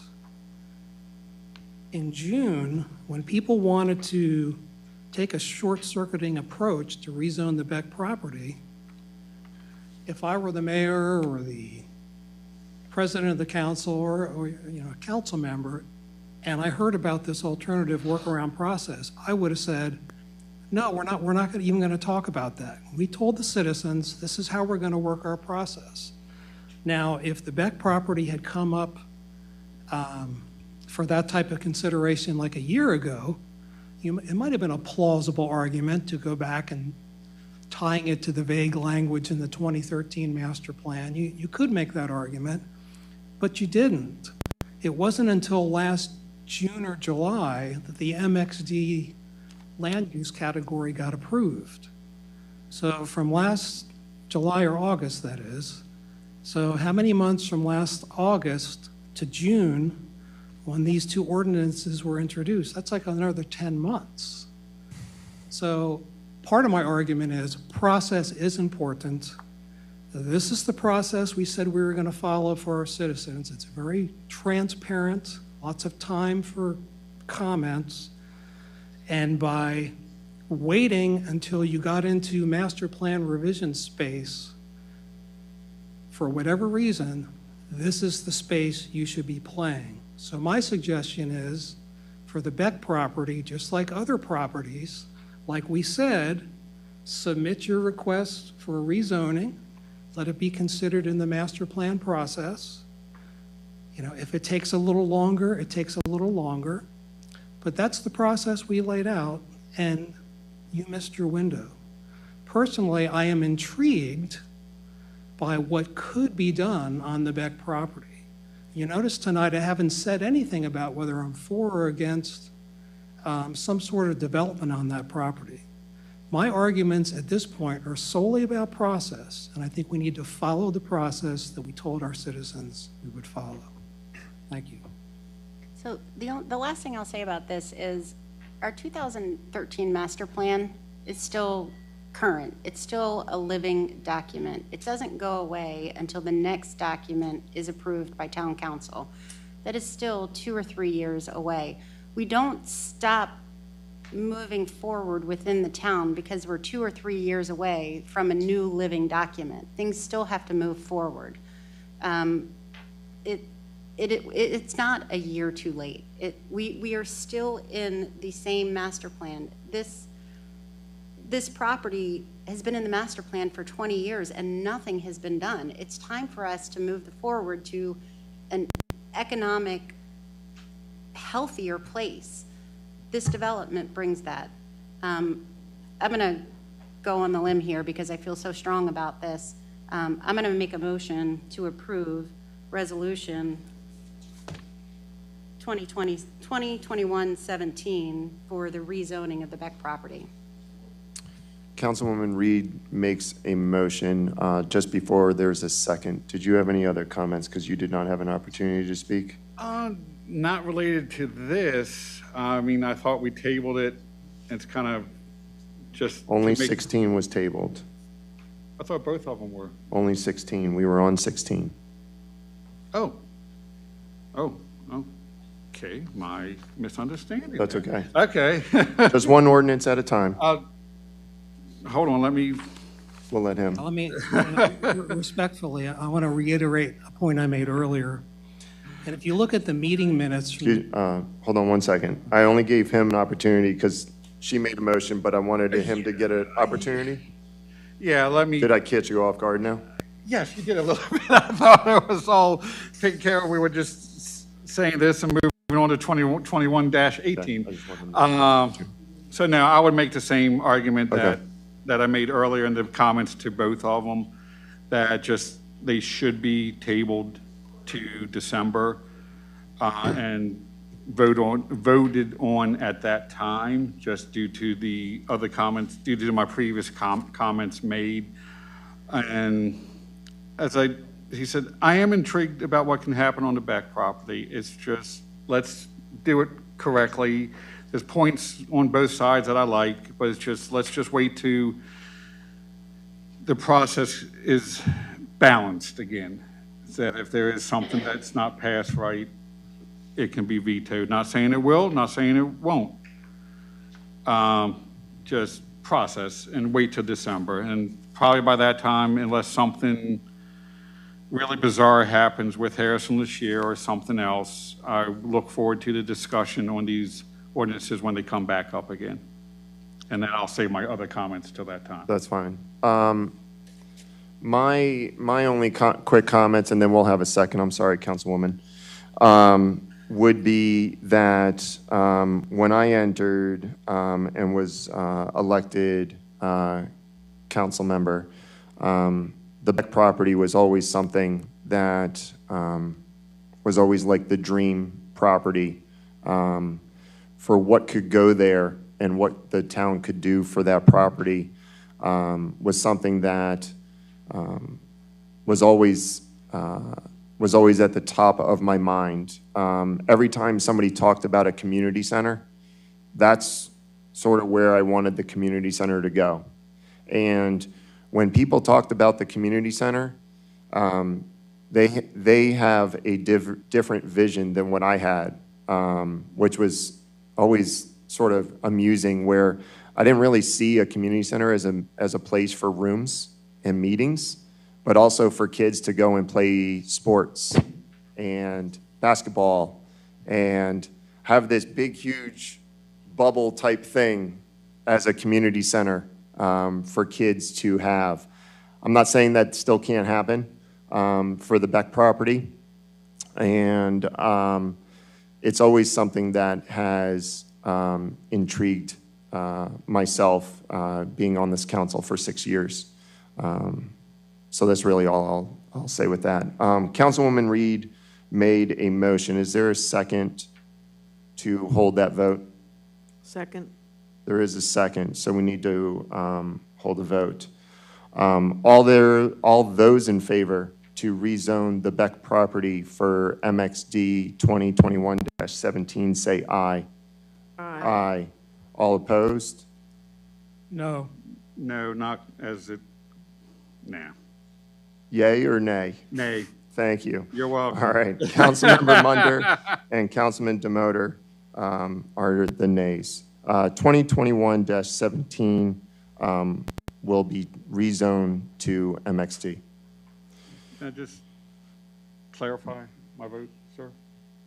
Um, Or explain my vote. It's, you can do it on a social media Okay. page or All right, whatever cool. you would like All to right, do. cool. No All right. problem. Thank you. No problem. All right. Thank Will, the next ordinance is 2021-18 small cell towers. And before we go to adoption, I have been informed by Councilman Munder that this needs to be tabled until November.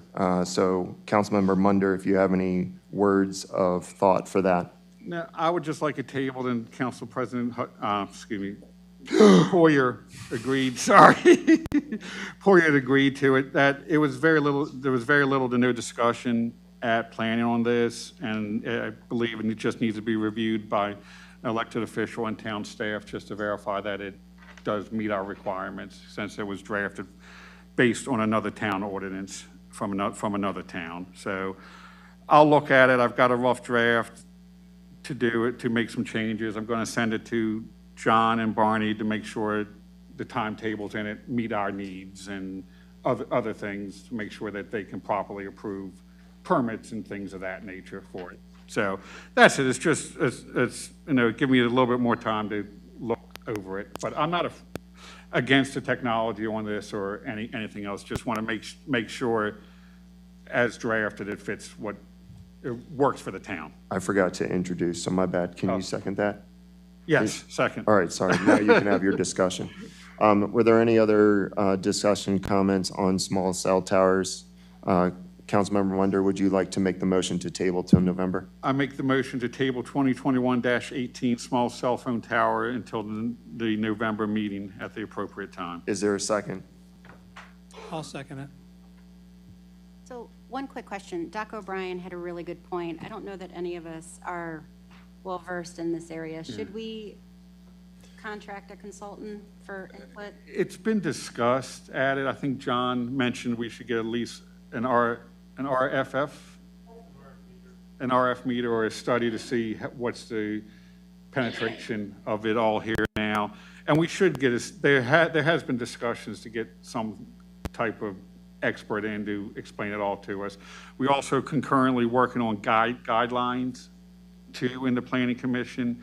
So I also would like to have guidelines and the ordinance coincide so we don't have arguments over which one rules supreme over the small cell towers. And this is still being discussed in planning? Discussed, but Okay. I would like, as would be my hope, to at least get 18 in place, but reference it maybe in there that once the guidelines are finalized and approved, that they take over as the main document for small cell towers. And Right. that's why I want to make sure that, I'm looking at the guidelines too to make sure the important things match up. All right, thank you. So Councilmember Munder made a motion to table. Councilman Demoter seconded. All in favor, say aye.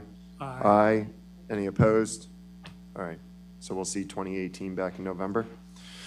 Next up is 2021-19. This is a budget amendment for sewer station number 1 generator for $54,300. This is up for adoption. Barney, did you have any comments? Nope. If you have any questions, I'd be glad to answer. Does any council members have any questions about a sewer station number 1 generator, which is probably already in place, right? We just need to pay a bill? No, it's ordered. Oh, ordered, okay, Yeah, all right, fair enough. long lead You time. still need to pay the bill. All right, cool. All in favor of 2021-19 for the amount of $54,300, say aye. Aye. Any opposed? Next up is 2021-20. This is a budget amendment for Rails to Trails east of Main Street Stormwater Management and Boardwalk in the total of $285,500. This is up for adoption. This is the walking trail for walk-ins to the rail yard. Does anyone have any questions related thereto for Barney? Barney, when will the work actually begin? So you all approved award already. We just got that approval from the state, and so we did make the award probably within the next couple weeks. Okay. So And- A couple people very were soon now. asking. Yeah, And trail closed signs have been ordered, correct? they're in the truck. Okay. They're already there. We have road closed signs up, but those were really for cutting the trees down, I know. not for the trail closing. We've just got some comments, why is it road closed signs up when it's a trail? So is it still, it's just closed right now? Those signs could have come down. Okay. I don't know why they're still up. If, I would say remove the signs until we get closer to the actual maintenance. That way, that just allows people on a nice fall day just to walk the trail. Sure. Thank you very much. All those in favor of 2021-20 for the amount of $285,500, say aye. Do I? Did I make a motion? Did I move it? Did I miss it? My bad. Which one? I thought so. I'm sorry, folks. My mind is a scrambled egg right now. Sorry, if we can just go back, 2021-19 for the sewer station, I'll make a motion. Is there a second? Second. Thank you. Back to 2021, or do I have to rehold the vote? Thank you. All those in favor of 2021-19 say aye. Aye. Any opposed? I'll make a motion for 2021-20. Is there a second? Second. Thank you. All those in favor say aye. Aye. Aye. Any opposed? My apologies to the residents and town staff.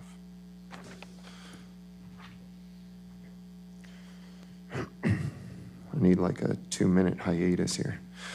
Moving on to ordinance 2021-21, this is a budget amendment for American Rescue Plan water and sewer infrastructure improvements in the grand total of $4,659,292. I will make a motion. Is there a second? Second. Thank you. Any discussion? Yes. Do you need a town staffer without being so bossy? I just want to make sure you know, I always wait till the end for Okay. everybody else. Do you have a specific question for town staff? I actually want to make a comment to town staff. So late Mayor Pat asked me to be in charge of the ARPA money, and I want to say I'm very impressed with our town staff in the job they did and were able to do to plan out this money ahead of time. For anybody out in the public that doesn't know, this was part of the American Rescue Plan money from the federal government. Staff worked for months and months and months to set out a plan.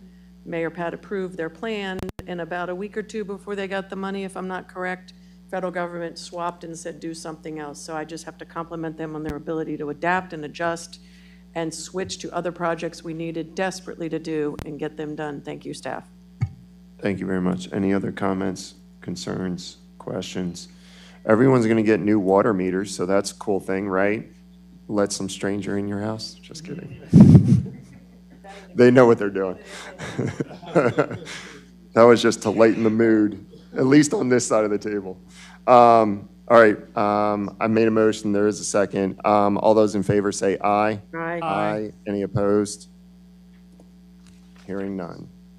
All right, next up is 2021-22. This is an Ethics Chapter 13 update. This is also up for adoption. I will introduce. Is there a second?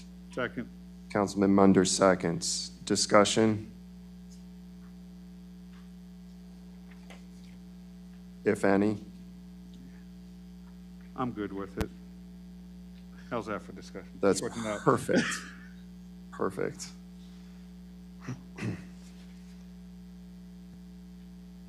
Not hearing or seeing any. All those in favor of ordinance 2021-22, this is for Ethics Chapter 13 update. Say aye. Aye. Aye. Any opposed? Hearing none.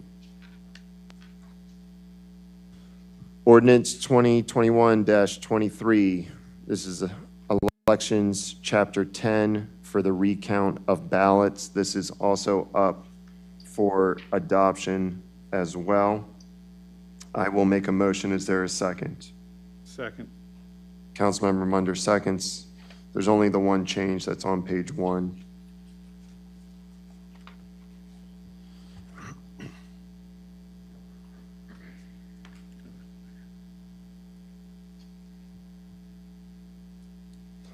Not hearing or seeing any. All those in favor of ordinance 2021, nope, yep, -23, Elections Chapter 10 for the recount of ballots, say aye. Aye. Aye. Any opposed?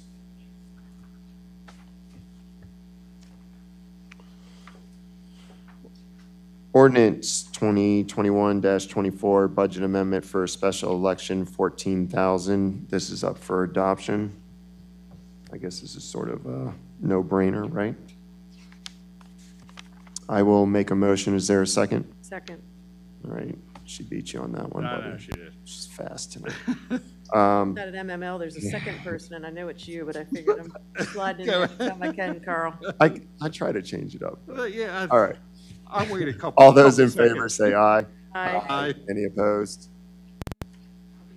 You still get, we can hold an election. Yeah. All right. All right, next up is a resolution. This is 2021-15. This is the homestead tax credit. This is up for adoption. I will make a motion. Is there a second on this? Second. Councilmember Munder seconds. I will begin. If there's any other discussion, I will just sort of preface this by saying, I'm not sure if the second copy was provided to the residents out there, but I'm going to assume that it was. Mount Airy is highlighted at 0% here. In doing a lot of calculations with town staff and trying to figure out some best options, we've been at 0% for double digits, I would say, at this point. I'm making a formal request as acting mayor to go from 0% to 3%. We have provided, town staff has done a great job for all the questions that I wanted to give not only the council members, but also the residents. This is going to affect everyone.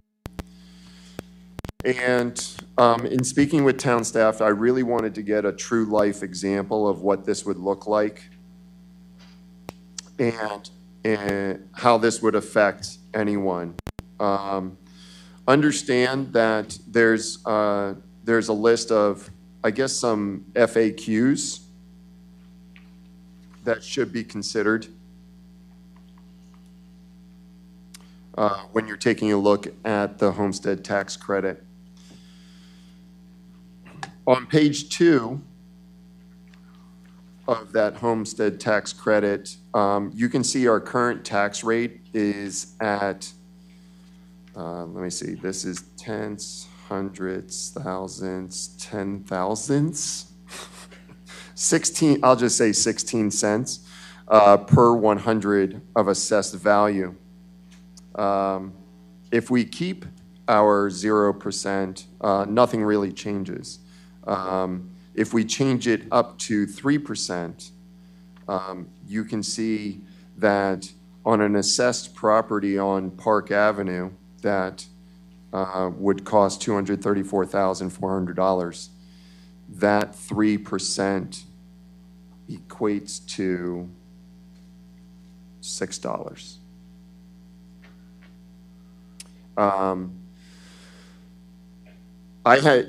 You have as mayor, you have a choice to go from 0 up to 10% and can't increase greater than 10%. The reason why I'm proposing this change is to start thinking long-term. And if you take a look at when that next assessment will be, it won't be for another 3 years. So your property value will not effectively impact or change for another 3 years. So you would pay that assessed value for the next 3 years until the county reassesses your property. And I know you would probably ask, well, it's only $6, why even raise it to 3%? And I think it's really important to think about where we would like to go as a town, and bills have to be paid, and if we're looking at getting more police officers, if we're looking at trying to increase buildings for the police station or our parks and those types of things, the bills have to get paid. And I'm not saying $6 is going to make a huge difference. I tried to make the percent so that we would be able to think about long-term, but also not create a great impact on residents, considering that we are coming out of a pandemic. If we were in the pandemic and my situation as acting mayor would happen, I would certainly consider what Mayor Pat has done, which would be to keep it at 0% and move on. I think, what do I try to assess everything that I can with all the information that I have to make the best decision possible. And I think that decision is to make it at 3%. And so that's what I'm looking at. I've started the discussion. Okay. And I just want to say agree with you, 3%, well, or the total of $6 or whatever it's listed here is not a lot, and it does help us pay the bills and start building up a bank, so to speak. And looking at the chart here that was provided by town staff, the 3%, if you look at all the municipalities in Maryland, we are, 3% even puts us, I think, maybe within 5 other municipalities throughout the state that would have a 3% homestead percentage on it. So a lot of them are above 5, or even 10%. Some of them go up to the max of 10. Even within Carroll County, even at 3%, we will still be the lowest out of all municipalities in the county. And like Tawnytown and Sykesville have 10. Manchester is 5. And the rest of them are like 7 or 5%. So we're still will be the lowest within the county. I think that holds true still for the assessed value too, correct? I was just about to sort of tag on, and I wanted you to let you finish thank speaking. We still, as Mount Airy, still have the lowest tax rate assessed on $100 within Carroll County by many cents, many cents. So I think this is just an opportunity without putting residents in a strenuous situation. I realize coming out of a pandemic, but it will also help the town as well. Are there any other comments? I need to stop talking. All right, not seeing any. This is up for adoption. All those in favor of Resolution 2021-15 to have the increase the homestead tax credit from 0% to 3%, say aye. Aye. All those opposed? No. Councilman Demoter is a nay. Resolutions will still pass. Okay. We have some charter amendments that are coming up, and we're just going to schedule these for public hearing. I do want council to take a look at these over the next month and think about any edits, comments, concerns, questions, those types of things. I misspoke at the last council meeting. Councilman Munder, you know, sort of you forget who you sort of delegate some things to, but Councilman Munder has been working on looking at CFOs and some of the other charter amendments that we have coming through. So thank you, Councilmember Munder, for your time. No problem, thank you. I enjoyed doing it. It's very informative and really read the charter and understood the charter so it's very good. So thank you for sharing the credit. I'm more than welcome to give it to you because I misspoke and I apologize. No you problem. did gently remind me afterwards. I appreciate that too. You're welcome. I was joking about the reminder. No, you're not. All right, so these will all be scheduled for a public hearing. Charter Amendment 2021-1, which is the election date, nominations date, and certified election results. This will be for a November public hearing, as well as Charter Amendment 2021-2, Finance, Budgeting, and Purchasing. This does say introduction. Do I have to introduce this one? Well, did I need to introduce the other one? You scheduled the public hearing for 2021-1 last month. Perfect. All right. So that one is just a reminder that that's scheduled for 7 on All right, the 1st. perfect. Yep, thank you. That's what I was checking on my notes. Thank you, Holly. I will, do I have to introduce it and then make the public hearing? I forgot the order on that one. Or just schedule the public hearing? Tom? My bad. You would introduce the charter amendment this time and set it for a public Okay, hearing. all right. Be ready for a vote. All right.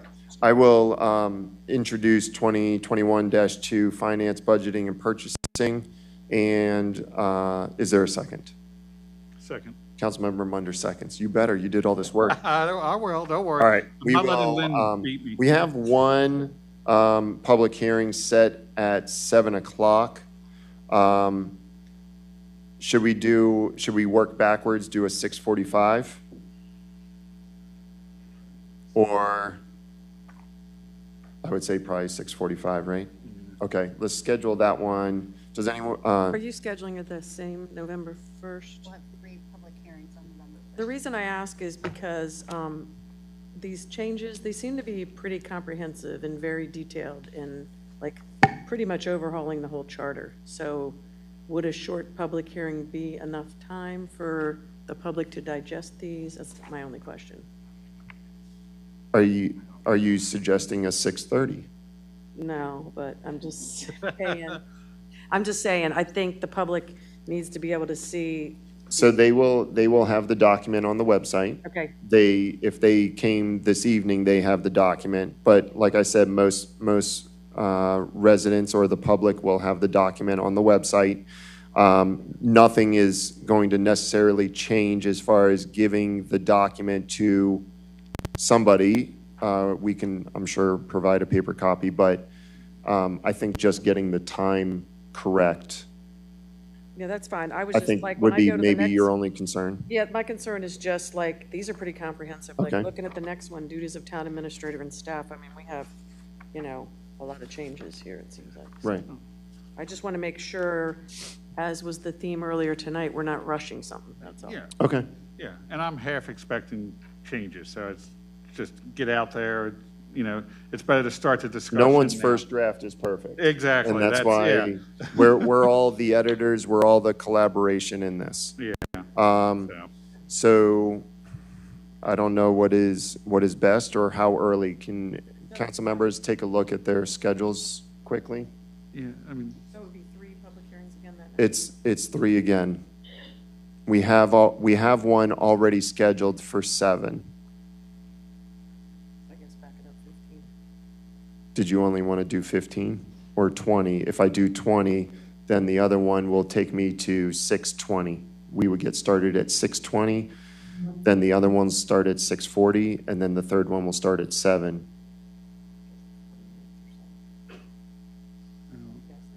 We did almost 15 for this tonight. I'm okay with 6:20. And then, if we have more time, that's okay. I would rather have more time than no time. Yeah. Okay. And we'll be able to judge the time better once people sign in, too. Charter Amendment 2021-2, this will be scheduled at 6:40 PM on November 1st. Thank you, council members. Quick comment. Absolutely. Just as we're looking at this, just a thought. So it looks like we're shifting a lot of responsibilities from the mayor to the town administrator. And we just need to keep in mind intended and unintended consequences. So you wanted checks and balances on the mayor position. Now you're shifting a lot of responsibility to the administrator position. And that may be fine, but we need to make sure. I love our town administrator, but what if we have a town administrator that goes rogue? You need to have checks and balances on that position as well. So just need to keep that in mind when we're. And there may be some verbiage in there that still grants some of that power to the mayor. And I think, as you said, that checks and balances, we do want to make sure that the amounts that are under the 30,000 that do not require council approval, that those amounts are spent appropriately for the town residents. And so we have a month to digest, per se, the charter amendments. Next will be Wait, I just have My one bad. comment to add to what Councilman DeMotor said. So Sure. the CFO is key. And I would think if we're going to switch that from the mayor to the town administrator, which I don't have a problem with, and I believe our staff does have amazing internal controls, but as long as we've got the internal controls in place where we've got the checks and balances within the finances, just making sure we allow for that in switching the CFO from one to the other. They look over them, and I think you'll be the check and balances should still be in there. It's basically set up where the mayor and the council have oversight of the money too. I mean, it's almost, if I remember which, because there are several more ordinance charter amendments coming, is that they would be required at every council meeting to provide a list of transfer monies to us, just like what we get now on the bills paid and stuff, major or minor. So we have the ability on a monthly basis to look over the money transfers. If we have any questions, we'll ask. I mean, basically, I trust our town staff, but that's one of the things I was thinking of. How do we maintain the check and balance to make sure that saying, we love David, but.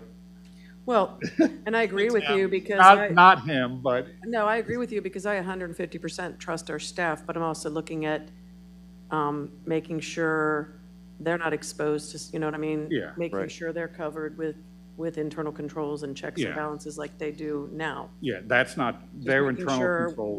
We allocate for something in there. Yeah, I'm not changing their internal controls at all. I would just really encourage town council to take their time, read through it, make sure you understand it. I briefly looked over it. I will certainly divulge myself into that a little bit more. All right, next up will be Charter Amendment 2021-3. This is related to the duties of the town administrator and town staff. I will introduce, is there a second? Second. Councilmember Munder seconds.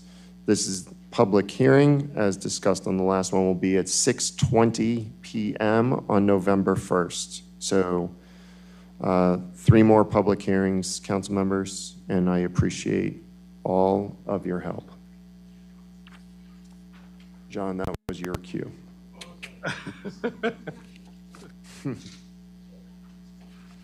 All right.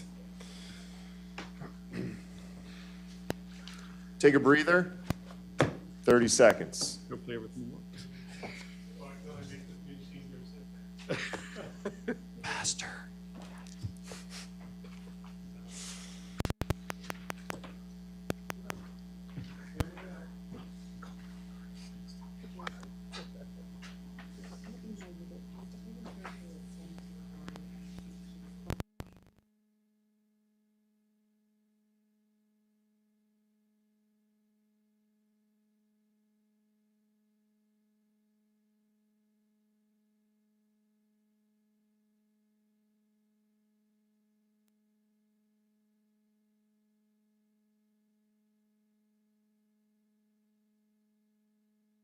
Projector to turn on.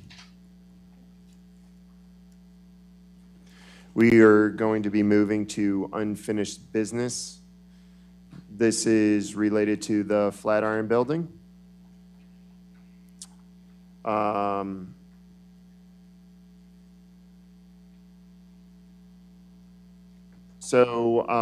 the conclusion of the last meeting and hearing public comment, I sent each council member their own email asking them if you could give me your top 3, what would those 3 options be? As you can see from each council member, those are those options. And then you go, what do those numbers mean?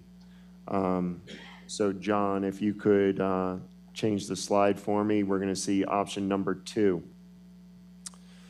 Option number 2 is to restore existing building, add a plaza, improve pedestrian access. This estimated total is 1.3 million. It does close Park Avenue. It gains 6 spots. It does not allow for public transport to go from Main Street to that plaza. So there are no stairs coming off of Main Street. It keeps the same building area as far as related to square footage. So that was option 2. Option 4 is a new small building add the plaza, and improve pedestrian access. This total, estimated total, is 1.1 million, or I guess effectively 1.2 million. This also closes Park Avenue. The parking gain, though, goes from 6 from option 2 to 10 to option 4.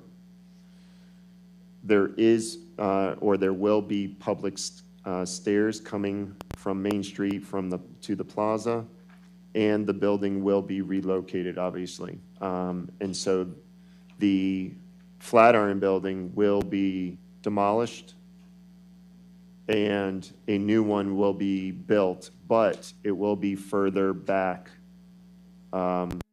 because it allows for Park Avenue to be closed.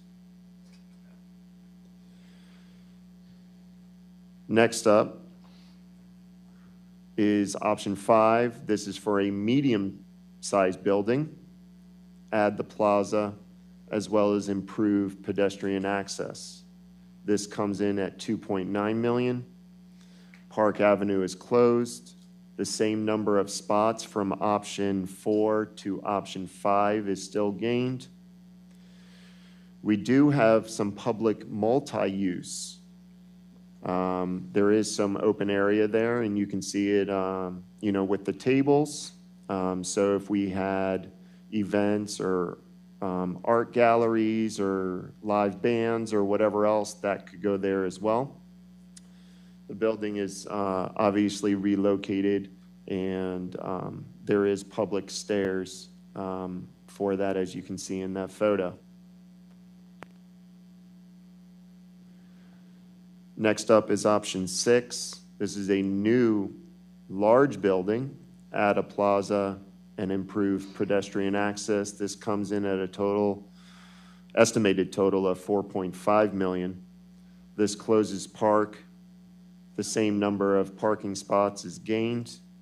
It does have the public multi-use, and the space gained from that is 9,300 square feet. Could you just go back to option 5, please? So it went from 2,000 on this one to 9,300.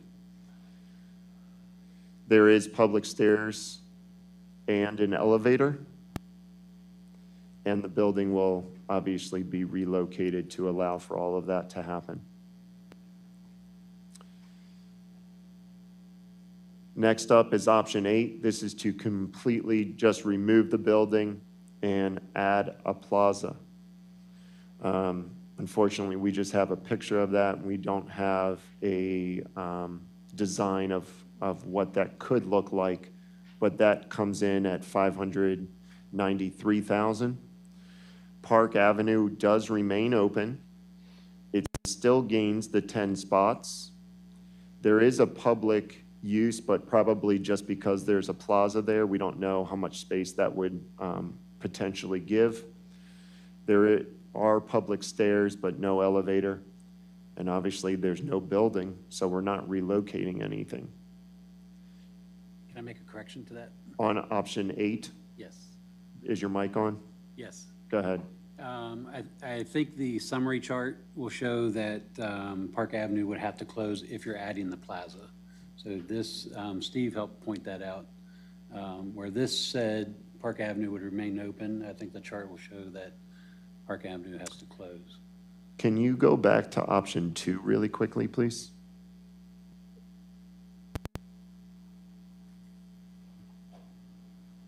Oh, that one is to restore the existing building. So is that one, take away the yellow building there? Would that be similar to option 8 then? It'd be similar, yes. Thank you. Yep. So the cost increase from option 2 would be because of the building. Option 8 just takes away the building. Thank you, Barney, and thank you, Councilman Demoter, for pointing that out. And lastly, thank you, is option 9, which is to move the existing building east and south, restore it, but there's no site upgrades. When we say no site upgrades, are we just talking about the disgusting looking hill? sorry, the hill. Yeah, it's Per- basically just. Yeah, got it, thank you, all right. Sorry, hill. This comes at one more. All right, this comes in at a total of, at 1.7 million. Park Avenue is one way. We do not gain any spaces. I don't really see any multi-use there, since we would just be restoring that, but I guess you could say that the multi-use would be inside the building. So you would still have 2,250 square feet. There are no public stairs, no elevator, so we don't gain anything with that. And obviously the building would be relocated.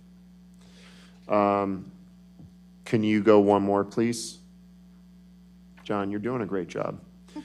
These are, I just took snapshots so that council members would be able to get an overview, as well as the public be able to get an overview of the different options that the council, top three. No one gave me options related thereto as their top choice. So these are the options. So we have effectively went from a total of 9 down to 6, which I thought was pretty incredible. I also thought that was pretty incredible that all 5 of us had one option in mind that we all agreed on, which was pretty cool. That was option 8, which was to remove the building and add a plaza. We gained the 10 parking spots. This one does say Park Avenue is closed, so perfect. We can put the plaza in. We would have public stairs, but no elevator. And obviously the building would be demolished. But it also comes in at the lowest cost at $593,000. This was my presentation to all of you. If any council members have any further comments or would like to speak on what I've presented tonight, I have no problem. I'd like to offer a couple comments to start off. So I'm stating the obvious, but all of these options, all but one of the options involve closing Park Avenue. So just understand it's obvious that whatever we pick, we're more than likely also making a decision in the pick that we're going to close Park Avenue. So need to think about that. The other thing is, we've got to think holistically about what the vision is for downtown. So one of the things that it's appealing to me is you have the Lorenzo's and you have that nice plaza in front of Lorenzo's. And that seems to be a very popular gathering spot. People enjoy sitting out there eating, and it's just got a nice vibe. So whatever option we pick, I think it should have some sort of a plaza associated with it.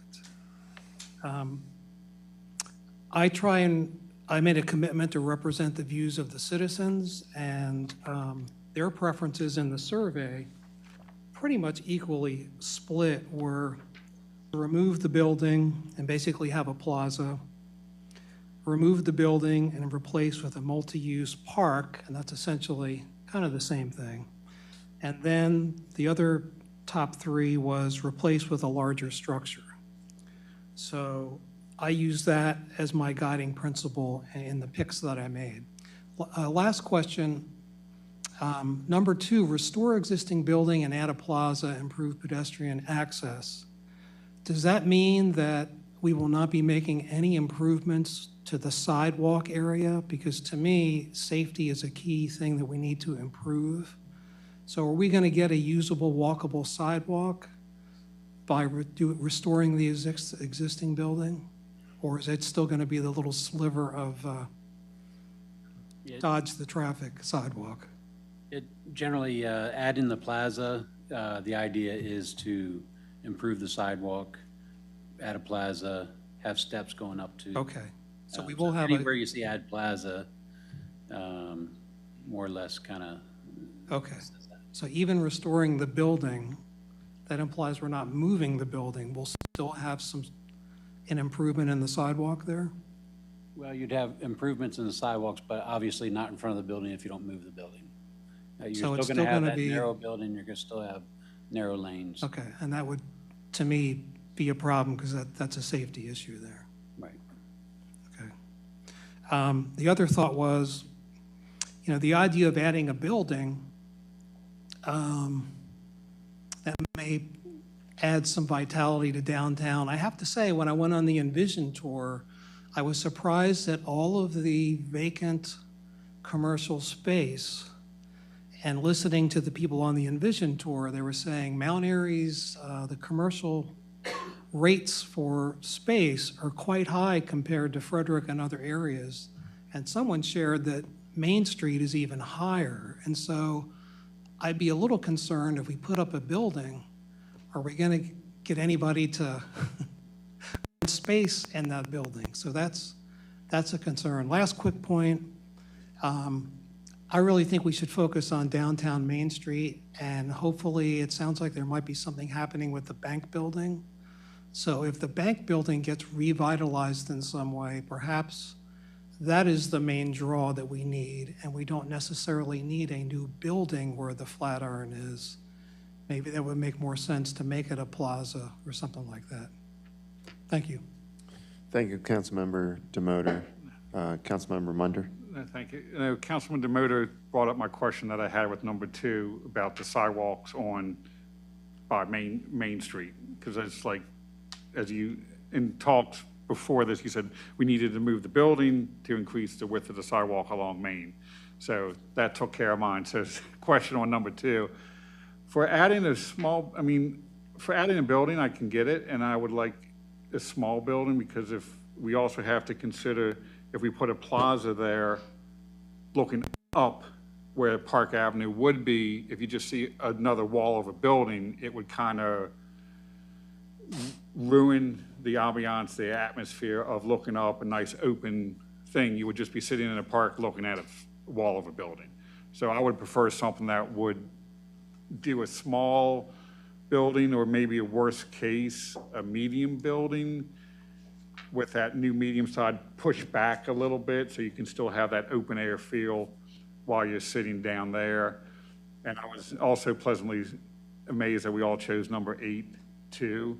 At least that's a starting point. I threw number 9 in there as a potential, like say if we started looking at, say, number 6, that's like 4.5. And we should then, if we're really leaning towards the 4.5 one, we should look at the 1.7 to preserve downtown, preserve the existing building, if it was feasible, because that would at least move it, maybe add on some site upgrades if we were looking at the 4.5. That way we could get the better walkability along Main Street, and maybe a plaza there too, but while maintaining and saving the existing building. That's why I put number 9 in there. It all depended on the options we were choosing, so. Thank you. You're welcome. Councilwoman Reed. Yeah, so I based my picks on safety related to that intersection. Anything that I wanted to choose had to be able to widen that section of Main Street to make it safer for cars to pass. I can't talk today. The other thing that was important to me was not only public stairs, but being able to have an elevator, because ADA compliance is very important. I am actually leaning towards 5. Carl, you changed my pick because of what you just said. Basically, if that medium-sized building as opposed to a small might be better than, sort of that view, the ambiance. Yeah. I like 5.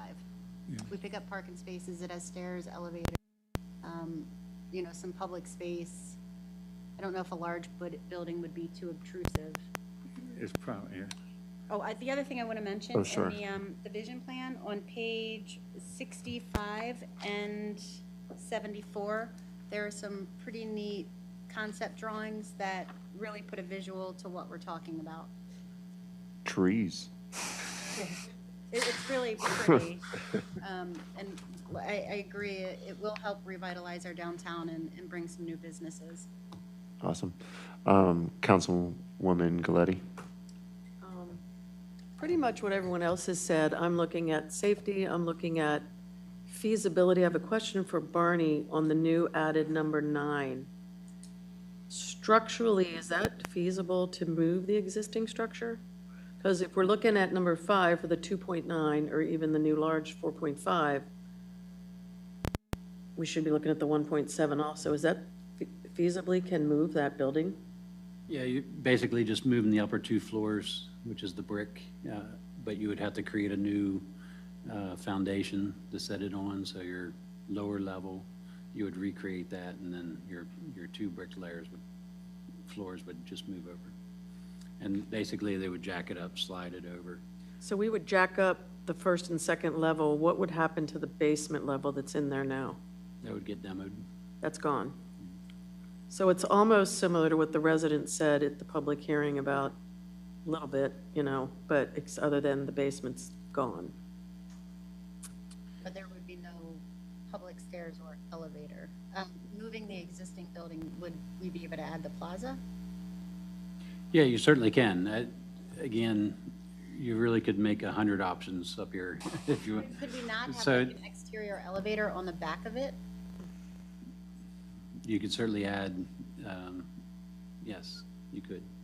I mean, I'm thinking of that, like, if you look at the stage at South Carroll, that thing that goes up the stairs on the stage, something, would that be similar to an outdoor elevator? Where somebody could wheel into it and go up? It's feasible, in other words, an outdoor Right. elevator. Right. So with number 9, we could get the elevator, we could get more plaza.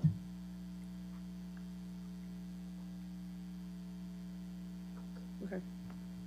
That's all I got. Okay, thank you. I also took into consideration everything the residents said, too. I appreciate it. Obviously, this has been before the council for a number of years. My experience with this and the number of public hearings that I have been through already have been numerous, more than I'd like to count. So I really do appreciate the council's feedback. What I'm going to propose that we do is I will send you another email and with these options and try to dwindle it down. I heard some change of minds tonight, and probably send me your top 2 and see if we can move a little bit further down this road, but I won't make any general statements, I guess, at that point. So that's where we're at with the Flatiron Building. I will resend an email. It will be blind carbon copy, so there will be no reply all. Reply back to me with your top 2 choices, and we'll come back in November, and we'll see what we got. Fantastic. I'm excited. Trying to make a decision.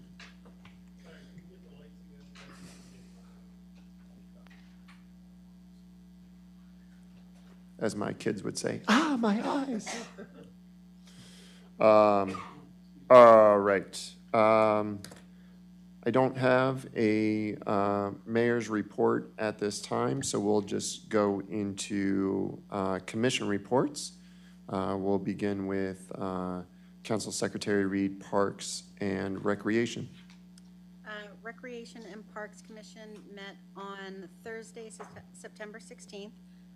The commission works on a lot of projects throughout town quite frequently, so I'm not going to update the community on every single one of them. 2 larger projects that they are working on is the new skate park at Watkins Park. I met with the volunteer committee that is spearheading the installation of the skate park. Ryan from the Recreation and Parks Committee also joined in. Barney, I'm trying to think who else was there. Larry was there. Kind of brainstormed the best location for what they're calling a pump track. It's a concrete circle. All levels can play on it. But we settled on the area just north of the park, Watkins Play Place, the little grass area that's kind of right next to the skate park. So that recommendation has to go back before the commission at their next meeting for discussion and hopefully a vote to approve that final location. And then at that point, they can start fundraising and hopefully get this thing installed sooner than later. From what I understand, it will be a multi-phase project. what we met about on Friday was phase 1 of, I believe, 4 phases. So stay tuned. They're really motivated to get this done. A little bit of site work has to be done, but it's not overwhelming, so it should be a pretty easy process once they have a final location. The other project is the Windy Ridge Mountain Bike Trails. That volunteer committee is, within the budget, we put $5,500, I believe. They are taking that money to start the preliminary design work. So we'll keep you posted on that as well. The Mount Airy Oktoberfest was on September 25th. It was our most successful year yet. Dick Swanson has to finalize our numbers, but I am estimating around $17,500 in profit, which would be our biggest year yet. The first year we made $10,000. The second year we made $12,000. I think that's pretty accurate, right, Dick? That's close. The profit gets split between the Mount Airy Main Street Association and Avis T21 Foundation, and Avis T21 Foundation uses that fundraising effort to complete the playground at Watkins Park. So thank you, Dick. When you have those final numbers, we can touch base, but it's pretty close. Our next meeting will be Thursday, October 21st, and that concludes my report. Thank you very much. We'll move to Councilmember Munder for EDC and Planning. All right, I will start out with the planning, since that'll be the shorter one of the two tonight. The planning meeting was held on September 27th here at Town Hall at 7 p.m. Carroll County Planner Hannah Weber gave us a memo, which was read into the record from our chairperson, Roxanne. Frederick County Planner was not able to meet that meeting. We started discussing the small cell tower guidelines that I mentioned tonight. The two future items were a scheduling of the proposed annex resolution number 44, which is the regular property. And at the next meeting, there might be a preliminary request, a hearing or talking about the preliminary request for the rezoning of the parcels within the town of Mount Airy for the 2023 master plan update. The upcoming master plan work session will be held here at Town Hall, October 7th at 6 p.m. And the next Planning Commission meeting is October 25th, 2021 at 7 p.m. And John, I believe he stepped out, so I was going to ask to verify, but I believe is Roxanne still here? Yes. Yeah. Is the work plan session, will the request for rezoning be discussed at that? That's when we're going over it and starting to schedule them. Okay. We're going to put the schedule together. All right, so there will be a preliminary request or hearings of the rezoning parcels being requested here in the town. So that concludes my report for the Planning Commission. The EDC meeting was held on September 22nd at 7:30 p.m. here in Town Hall. We basically went over the Welcome Home Mount Airy, which I believe Melissa went over. She pretty much did the report I was going to do. So if you have any questions, please reference that. She did a wonderful job on that. So I'm very happy with that. But I would like to announce or put the plug in for a couple MAMSA events. This Sunday the 10th and Sunday the 24th will be Cars and Coffee downtown at the Municipal Lot, which is hosted by Chewy's and Conchetta's. That will be from 8 to 11 a.m. MAMSA will be holding a membership meeting 10/18 at 7 p.m. in front of the Commons in the patio. So if you're interested in being a partner or becoming part of MAMSA, which is the Mount Airy Main Street, which helps set up all the wonderful programs down here and improve Main Street, please come out to the meeting on October 18th. And I would like to also announce, if I'm pronouncing this way correctly, Hollow Weekend 2021. It will be from October 29th to October 31st. Right now, the two events that are scheduled is a spooky story time from 7 to 8:30 at the pop-up park, and a candy crawl, it looks like in the Municipal Lot, from 11 to 3 p.m. Just please check the MAMSA website or the town website for the exact dates and, the dates of those events, and check to see if any more events are scheduled for that. And of course, a couple of updates for the Historical Society, get them the plugs into here. There are several events at the Historical Society meetings, which are held, I believe, Tuesdays in the lower level of the Mount Airy Volunteer Fire Company. The next meeting is October 5th, which is tomorrow, which is the history of the Mount Airy fires, which is being presented by Larry Valet. November 2nd will be the Mount Airy Players. I have no clue what that is, presented by John Simpson. And then December 7th is the 100-year-old homes in Mount Airy, presented by Althea Miller and B.J. Dixon. And they will also be having a presentation by a middle school student, Ridley Spencer, on his History Day project, Calvary and Communication. Riley. And the small town stuck in the middle. So I'm not sure if that meant back then or tonight's meeting. So it was Riley Spencer. Okay. Yeah. So there's that. And then the History 101 has started. Tonight was at the Pine Grove Chapel. Tomorrow is the normal meeting at the firehouse, which will be discussed the fires at 7 p.m. Wednesday, 6:30 p.m. at the Mount Airy Public Library. The speaker will be Betty Estillo. We'll discuss the women's suffrage movement. And Thursday at 6:30 p.m. at the Mount Airy Library also, Speaker Brian Johnson will appear in full costume as a 1700s Woodlands Indian and will discuss how Indians lived in the region at that time. I've been told it's local Brian Johnson. I'm not sure if that's the Director of Public Works or not. It is. Someone take a photo. So take a photo and please send it. It'll be a interesting photo to post somewhere. And, sorry, Brian, October 17th will be a presentation at the museum from 2 to 4 on the Mount Airy Pants Factory. So please attend that to learn more about the Mount Airy Pants Factory. I believe it was one of the largest or most important pants factories on the East Coast. And an upcoming plug for Saturday, February 26th in 2022 will be the 7th annual Box and Bag Bingo, which has been held, and it's very fun. I've attended several of them, so please check the historical website for more information on how to purchase tickets. And that concludes my meeting on EDC meetings.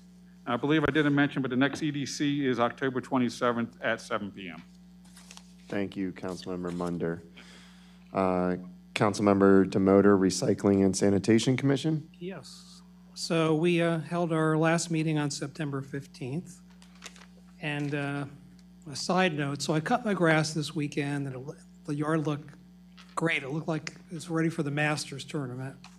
I'm sitting on my deck, and all of a sudden I noticed all these leaves coming down. So it just reminded me that every other weekend task of raking leaves is upon us. Fall is upon us. So with that in mind, the upcoming yard waste dates are October 9th, October 23rd, and November 6th.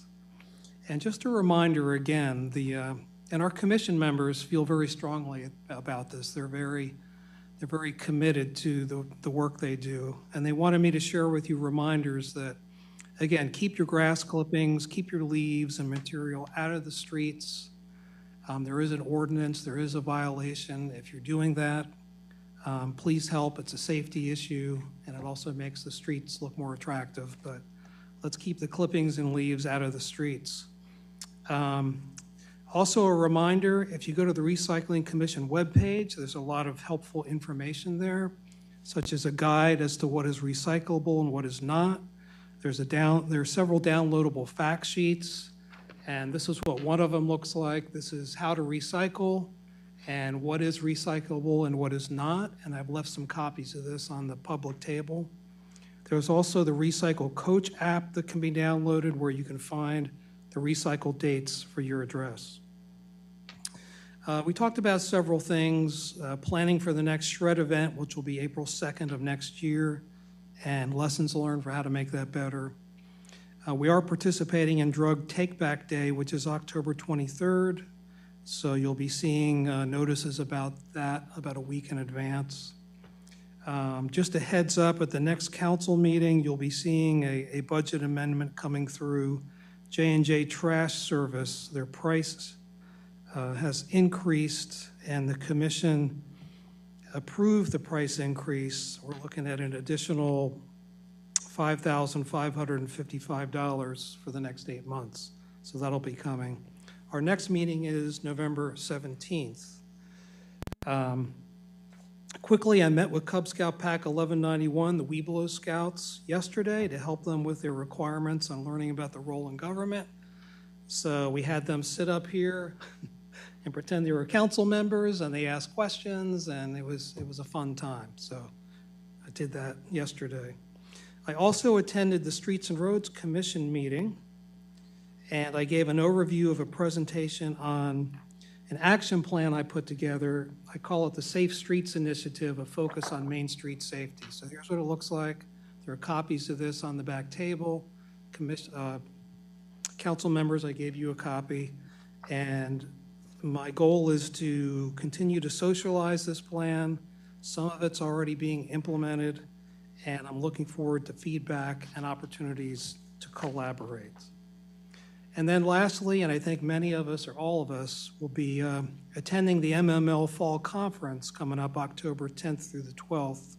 It's an opportunity to network with other municipality representatives, attend working sessions and such. So that's my report. Thank you, Council Member. Next up is Council Member Galletti for Streets and Roads and Beautification. I'll start with beautification. They met on 9/21. They're working to weed out, thin out, and replant all the gardens in town, as always, and they're doing, if you ever want to know what to do in your yard, man, come to one of their meetings, because they're doing all the fall planting. These ladies and gentlemen are amazing. They're working on all the gardens in town. The new cement steps at Wildwood Park are in. If you haven't seen them, go over there. They, not only are they good at everything they do, they recycle and repurpose everything. So they're taking the old steps out and repurposing as borders for other gardens around town. So they're pretty amazing. Plants have been donated. They'll be planted. They'll be purchasing shrubs and trees and fall planting this fall. And the amazing 2021 holiday ornament has been ordered, 350 of them. So when that comes in, you're going to want to get it. Streets and Roads. Beautification is talking about their next meeting. It might be no meeting in October. Next one would be in November. Streets and Roads met Thursday, September 30th. This was our first in-person meeting since early 2020. We welcomed Corporal Brooks to our meetings, so he's the liaison for the police department, so thank you very much for that. And we'll be working together on our seating initiatives and targeting areas of concern on Main Street and throughout town, as we've been doing the last 3 or 4 years. And not bothering you all the time now, we'll talk to him regularly at our meeting. But again, I can't stress enough, if you have a complaint or a comment, go to the town website, go to Streets and Roads, hit that button. Corporal Brooks actually gave out his number. They could actually contact him directly, because we found out in our meeting a complaint that we were looking at to discuss that was on our spreadsheet of resident complaints was already addressed by your department, so thank you very much. So again, another way showing how we're collaborating and working together. So thank you for having him at our meeting. It was very useful information. Buffalo Road, that is a big one that has been on our agenda for 3 or 4 years. We've been working to find solutions for the residents, especially of Sterling Glen, because it's 2 counties. And Councilman Munder just asked me recently, we now have a number, thank you to our Streets and Roads chairperson, Mary Beth Obremski, who has been in contact with the Carroll County Sheriff's Office, and there's going to be a person that can be reached out to. And I have the number of 410-386-5900. When people do that in meetings, I'm like, what? We're going to actually put that on the town website where we have our Streets and Roads information, and put the officer's name. I understand he's in training right now and not reachable. However, they can always call Corporal Brooks because he knows the person and has worked with him for 10 years. So the good news is things are finally coming together. We're getting some information where they can basically call, register the complaint about the location, the date and time, and then the Carroll County can look into enforcement. If it passes into the Frederick County part of town, hopefully he'll be able to reach out to his counterpart in Frederick County to at least I mean, enforcement's all we can do, or they can do. So the good news is, thank you for, to Mary Beth Obremski for hooking that up, and then Corporal Brooks knowing the guy, and we're gonna kind of work together now with that. The other thing that came up was from one of our members was car seat safety as a result of an accident that happened, Lucy Regal, right in front of her house, an accident involving a truck with a toddler in the front seat, not restrained at all, and flew into the windshield. So she's been doing a lot of research, looking to partner with some agencies about the possibility of car seat checks, and we found out there's a lot of liability with that. So thank you again to Corporal Brooks for having all the information on that. So we're still not done with that. We're going to reach out to some other places and see. And then things actually get done at streets and roads amazingly. Sometimes it's a slow process, but it gets done. We had a complaint about a sign on 27, which is a new resident, and you don't realize a lot of times when you see things on your daily life that it probably is confusing to someone else. So you're driving down 27, you pass the Safeway Shopping Center, you're going south towards 70, and you want to get on 70. There's a sign that says 70 next, I forget what it says, and it makes you basically get in the right lane where the new, I'm going to say it, Chick-fil-A is going to be, and then they have to get out of that to actually get on 70. It's a sign that says 70 is coming up. So good news, staff, thank you, reached out to State of Maryland and Maryland Department of Transportation actually addressed it, and they're going to be redoing the signage in that area. So it pays to speak up and be heard as a resident, because this is coming from transportation engineer with Maryland Department of Transportation, who reached out directly back to that resident, thanking that resident how that kind of was a gray area with the sign. And so thank you, Barney and staff, for everything you guys do and every time you help with that. And also to town staff, I know our town administrator met with Maryland Department of Transportation and Maryland State Highway Administration. That was in September, I think, right?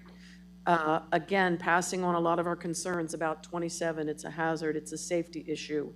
If you go, I think it was CNBC in the early 2000s did a report on the worst roads in the country, and 27 was on like the top 10 worst roads in the country, right? So we have concerns about that are finally being heard. Thank you to staff. And same thing with Main Street. We don't own it, but yet we have all those issues. So thank you again to everybody on the staff for taking all that from Streets and Roads and honestly listening to town residents, because we're just another set of eyes and ears for you guys. Our next meeting, we need to discuss with staff, because the date is going to be, that we would be Thanksgiving, the last Thursday of November. So I'll contact you to find out about a better date. And that is it for Streets and Roads. All right. Next up is Water and Sewer Commission and Mount Airy Sustainability Commission, which is myself.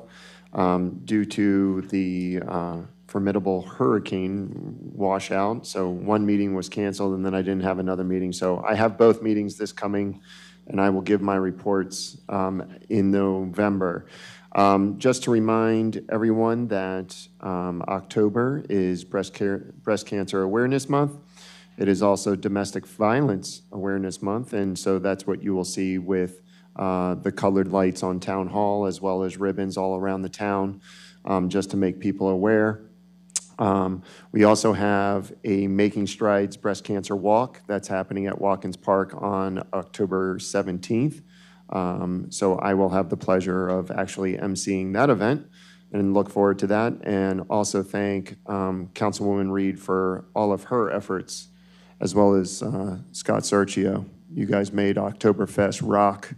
And I was actually able, and we're very glad that I could stay for as long as I did with my two boys. And it was amazing, and I hope you appreciate my costume. The last thing, as far as the Mount Airy Sustainability Commission, we've been progressing on the community garden. Went out, hammered in some stakes. The stakes moved. We re-hammered in the stakes. We're looking at sort of tilling that up. Also working in collaboration with the Rotary Club, we were able to get a $4,000 grant, and they're going to match that. So that will be a total of $8,000 that will be going towards the community garden. We have a lot of outreach with other communities that have done the same thing. And so we're hoping that this is a huge success. So I will continue to update its progress, but we're looking for a spring reveal in 2022. Moving on to town attorney report. Tom, just overviews, please. Very short. I attended the Board of Appeals hearing for the Green Tree Special Exception. Also worked on the charter amendments, those that were on this agenda and some that are forthcoming that have been requested. That's my report. Perfect. We received the town administrator report. We also got an email for the code enforcement and zoning report as well. We're going to move into a closed meetings session. And at the conclusion of this meeting, the town council will be adjourned. The closed meetings are related thereto to consider acquisition of real property for public purpose and matters directly related thereto, subject rails to trails, to discuss the appointment, employment, promotion, discipline, demotion, compensation, removal, resignation, and or performance evaluation of employees, or officials over whom this public body has jurisdiction, or any other personal matter that affects one or more specific individuals, departmental reorganization and promotion, and lastly, to consult with counsel to obtain legal advice on a legal matter, to consult with staff, consultants, or other individuals about pending or potential litigation related thereto, a PIA request, excuse me, and certain content of document production. I need to do individual votes with this. Councilmember Demoter? Aye. Aye. Sorry, I didn't mean to speak with you. I was just trying to clarify. Councilmember Munder? Aye. I'm an aye. Councilwoman Reed? Aye. Councilwoman Galletti? Aye. That adjourns this meeting. We will move into closed session.